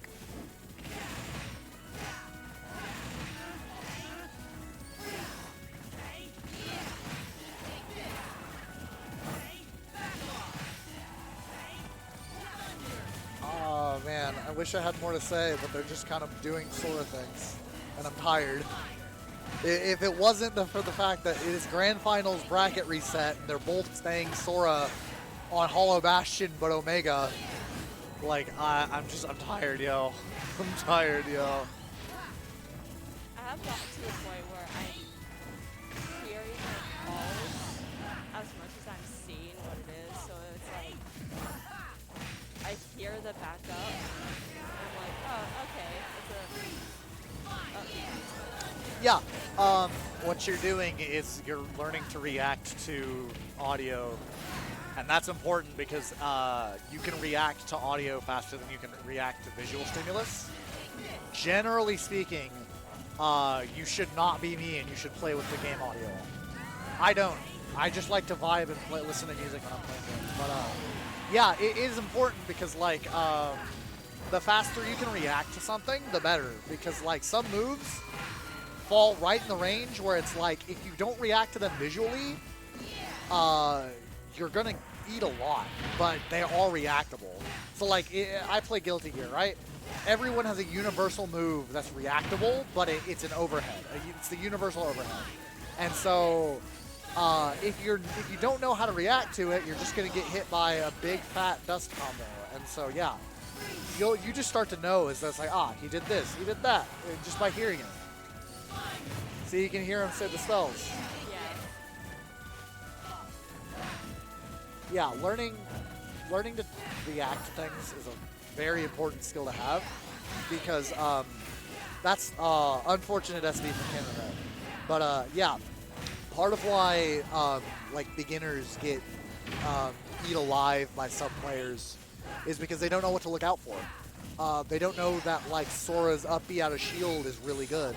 They don't know that like a Sora's Nair confirms into up smash or something. And so it's like they don't know what to look for. So they don't think about the situations that they're dying in. That's one brain cell. I'm having fun thinking that both of these players are bad, but they're not. They're in grand finals. It's just funny to me that they're both sharing a brain cell. All right, back throw's not going to kill there, but it is going to put Noremac in a bad spot. FB might have been this is a not terrible pick for Noremac. It's just he is in a bad spot. 150 is max rage though, and it's still not going to make up B kill. They need to patch that. That is bothering me. It shouldn't be It bothers me. That dash attack will kill though. No, it's not. I'm bad at this game. I'm bad at this bad game. They're both at yeah, there it is. And the game 1 of the bracket reset goes to Noremac.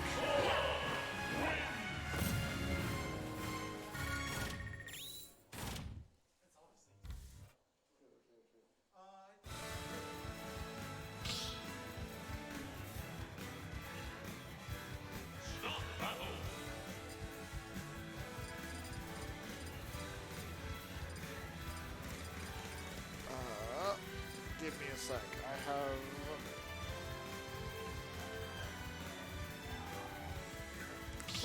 All right. All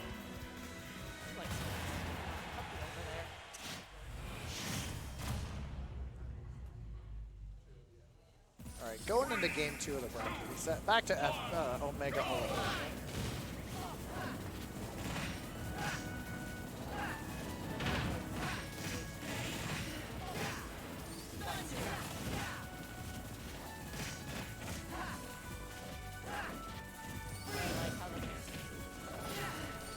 Yeah, sorry, I'm helping out J-Lu actually with some stream help, so just give me 1 second.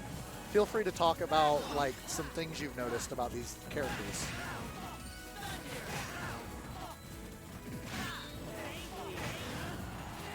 I've been noticing a lot of almost more visual effects than anything else. That's kind of what my brain's at. Oh, I get that. Yeah, So it's that up combo there. yeah. I've told you a bunch of times at this point. I can't really criticize you on commentary because you're really solid as a commentator. You just don't know enough about the game yet for me to actually tell you what you should be talking about. And that's okay. It means that your co-commentators need to be able to explain things good. That's why I've been oh, this is this thing, this is that thing, because that's a skill everyone needs to have anyway. People watch that don't know what an up air is, or that Sora has 3 magics that cycle or whatever. So it's yeah, it's not a bad thing that you don't know a lot about the game. It's just that it's it does make talking about the game harder. Because you're oh yeah, he hit him. And that's okay. It's just you're learning. It's just that, yeah, I do recommend actually going home and playing the game more. Or show if I know you can't make it here early because you have band practice, right? Yeah. Ride practice, but I'd be able to do it some more in November, kind of. yeah, honestly, I you can show up, and if you want to sub in by playing games instead of commentating, I'd let you. By just playing friendlies with people so you can learn the game a bit. There's actually a girl here who, when she shows up, I'll see if she'll stick around long enough to play with you, because she's learning the game too, and y'all can learn together. That's a very powerful tool, is having someone to learn with that's on your level. So that there, when Conrad came up, that was that shark something. I wasn't paying attention. His up B? Yeah, his up B where it went through the... Sharking, yeah. That's called sharking, yeah. Good job. See, you're learning. Because that was another thing that I noticed, he would come up and then the other person would go fly. And I hadn't noticed the correlation was the attack going through. Yeah.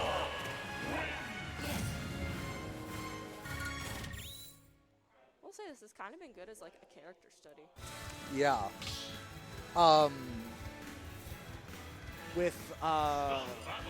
The thing is that it's yeah, that's why I'm a know-it-all about this game, because I'm a commentator, and it feels bad because I can tell people oh yeah, this thing is this frame and it has invincibility for these frames and all this stuff.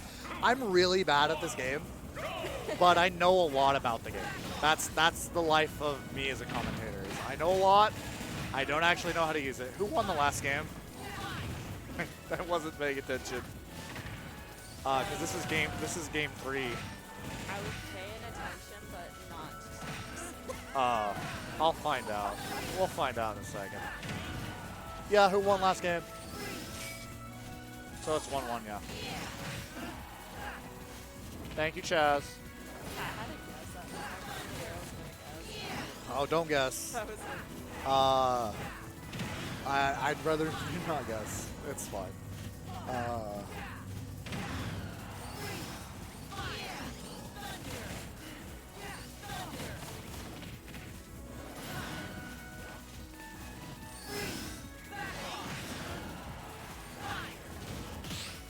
attack where he's spinning and throwing it further off the ledge. Is that a grab? Yeah, it's a throw. It's his back throw. Okay, that's a grab. So that's forward throw right there. And then, yeah, back throw is when he spins around. It's back throw is the kill throw. So if he's facing away from the ledge, like he's facing towards the stage and he gets a back throw, it can kill. So like he might go for back throw here. Yeah, it's back throw. Yeah. Bear in mind, grabs and throws are technically separate in this game. If you grab someone, you can pummel them, and then if after a certain amount of time, they'll just do a grab release. So you have to buffer, you have to throw them, otherwise they'll get grab released. And you just do that by inputting a direction. So like, yeah, there's forward throw. Part two of me knowing a lot about this game, but still being really bad at it. Generally speaking, you get one pummel for every like 15% that's tagged on your opponent. Give or take. So around 115, I think the most he can get's about 4. Like I said, it's a give or take kind of thing. It's a rule of thumb. So he can pummel them, which is when you hit them after grabbing them before throwing them. That's why hits and throws are separate, or grabs and throws are separate, because you can pummel them. And so yeah, pummeling is just a nice way to tack on extra damage when you get a grab, but you can only do a certain number of pummels before they automatically break out. And so yeah, that's the thing. See, that one wasn't a one brain cell moment because they were just both in disadvantage. They just happened to up you at the same time. I just appreciated how it was almost in time. Oh yeah, it was funny. It's still not quite as funny as them freezing each other.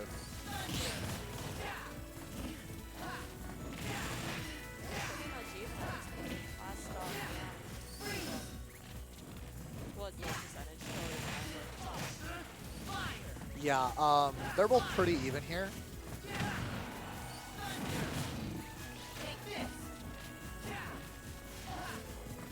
Yeah, so Cannon Red's in an alright spot here. He's got a decent amount of percent tacked on.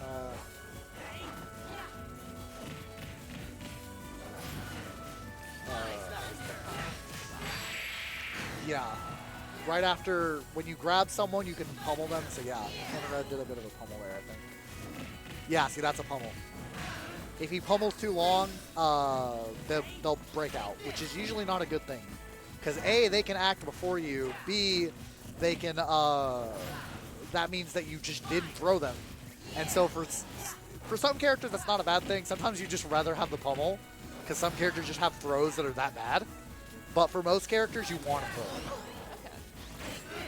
But like actually, I've been wanting to apply grab releases into my gameplay because if they don't, up throw killed, and so that's yeah. So that's game 3 to Can Red.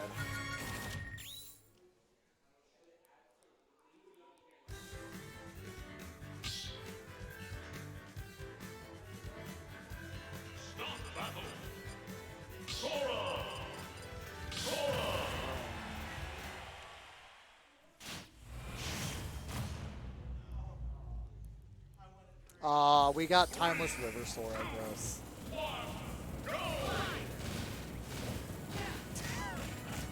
Yeah, it's from, I know this one. When they go to the Steamboat Willie world, that's what happens to Sora is he becomes Timeless River Sora, because that's the name of the world is Timeless River. I'm a Kingdom Hearts fan now. I'm not, but I'm gonna pretend to be.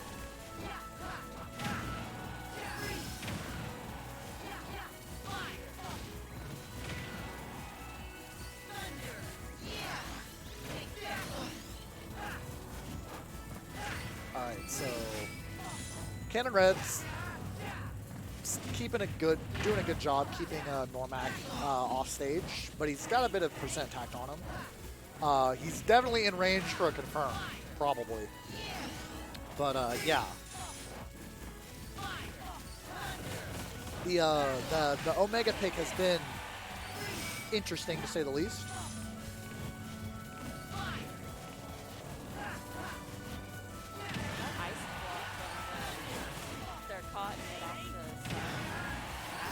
Oh yeah.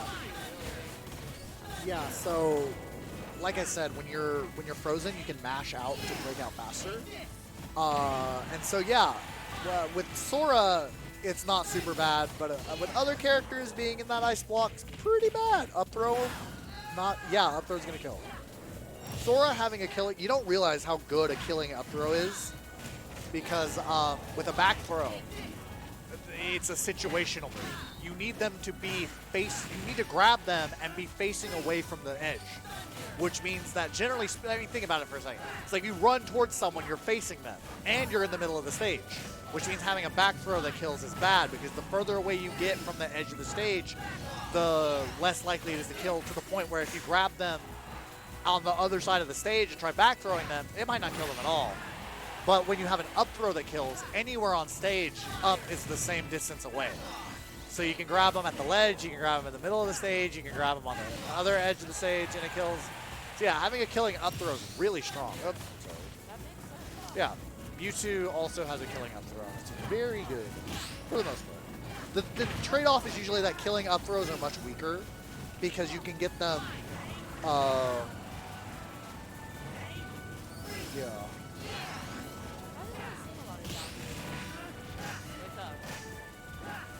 Yeah, like I said, counters aren't good. Having a good counter, it's like all birds have feathers, but not all things with feathers are birds. Having a good counter doesn't make counters good. Yeah. The thing about a counter is that it's like you give up the ability to move, you give up the ability to attack, to do anything, and if they don't hit your counter, you get punished for it. So the point of a counter is that it's either going to be used in edge guarding, where you can counter their recovery and kill them for it usually. Like Crom, you see that a lot with Crom, where you counter his recovery and he can't make it back. But like in neutral, like on stage, if you throw out a counter and they don't hit your counter, you just usually die. Like you just eat a lot. You just eat a lot of damage for it. Yep, last stock, both relatively even here.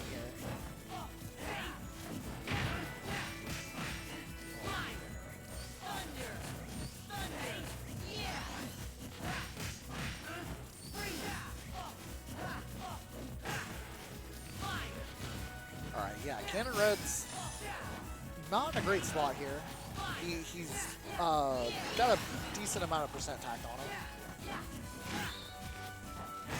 All right, good back air from Noremac.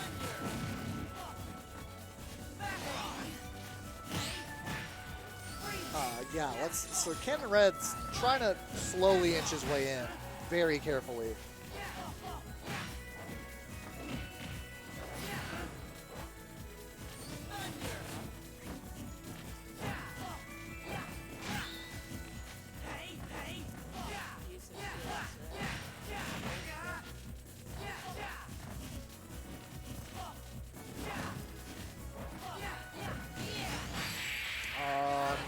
Oh, almost killed.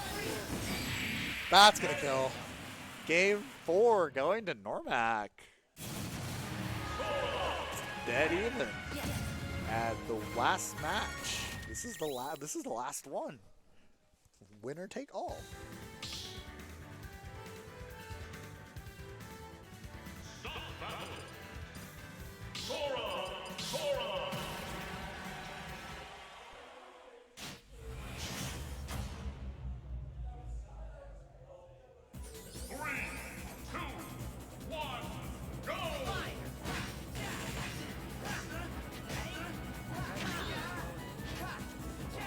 Sora does benefit from being a bit more aggressive than most characters.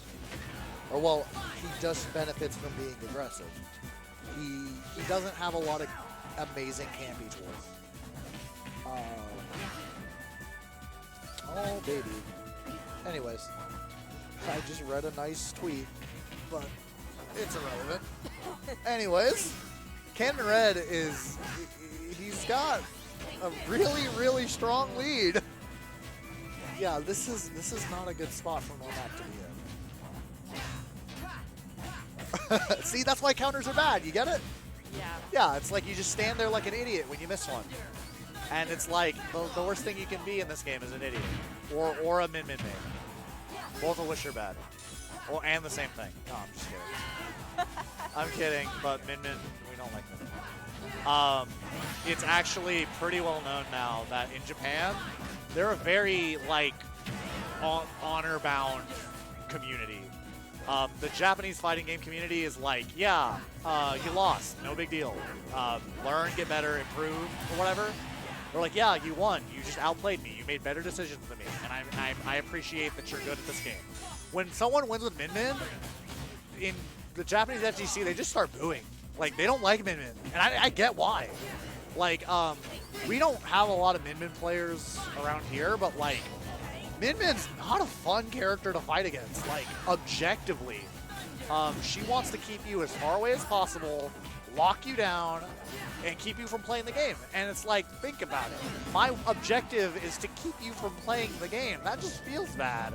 Yeah. So it's like, yeah, I know I'm just jokingly dogging on Min-Min, but it's like, if I see a Min-Min on stream, I'm like, yeah, okay, I'm going to look at my phone for a while. Because it's just not fun to watch. It's not fun to fight against. Alright, well, Noremac has evened up the stocks for the most part. Oh, wow! Hey, I reverse commentators cursed him. 'Cause, yeah, now he's in a much better spot coming back from that early loss, or that early stock loss at the start of the round. So yeah, he's in a much better position now.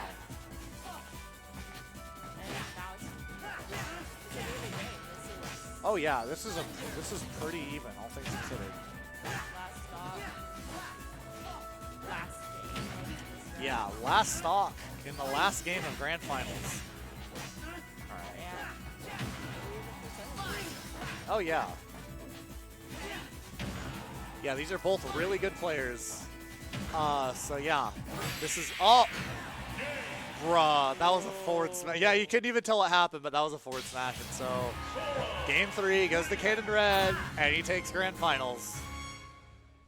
Good games, both of y'all. All right, that was a fun night. Thank y'all for coming out. It has been fun. Thank you for coming to the special Halloween night. Anyways, that'll be it. So I have been your commentator, Caleb. We'll see you next week. And do you want to say goodbye? Bye, y'all. Bye. Lol.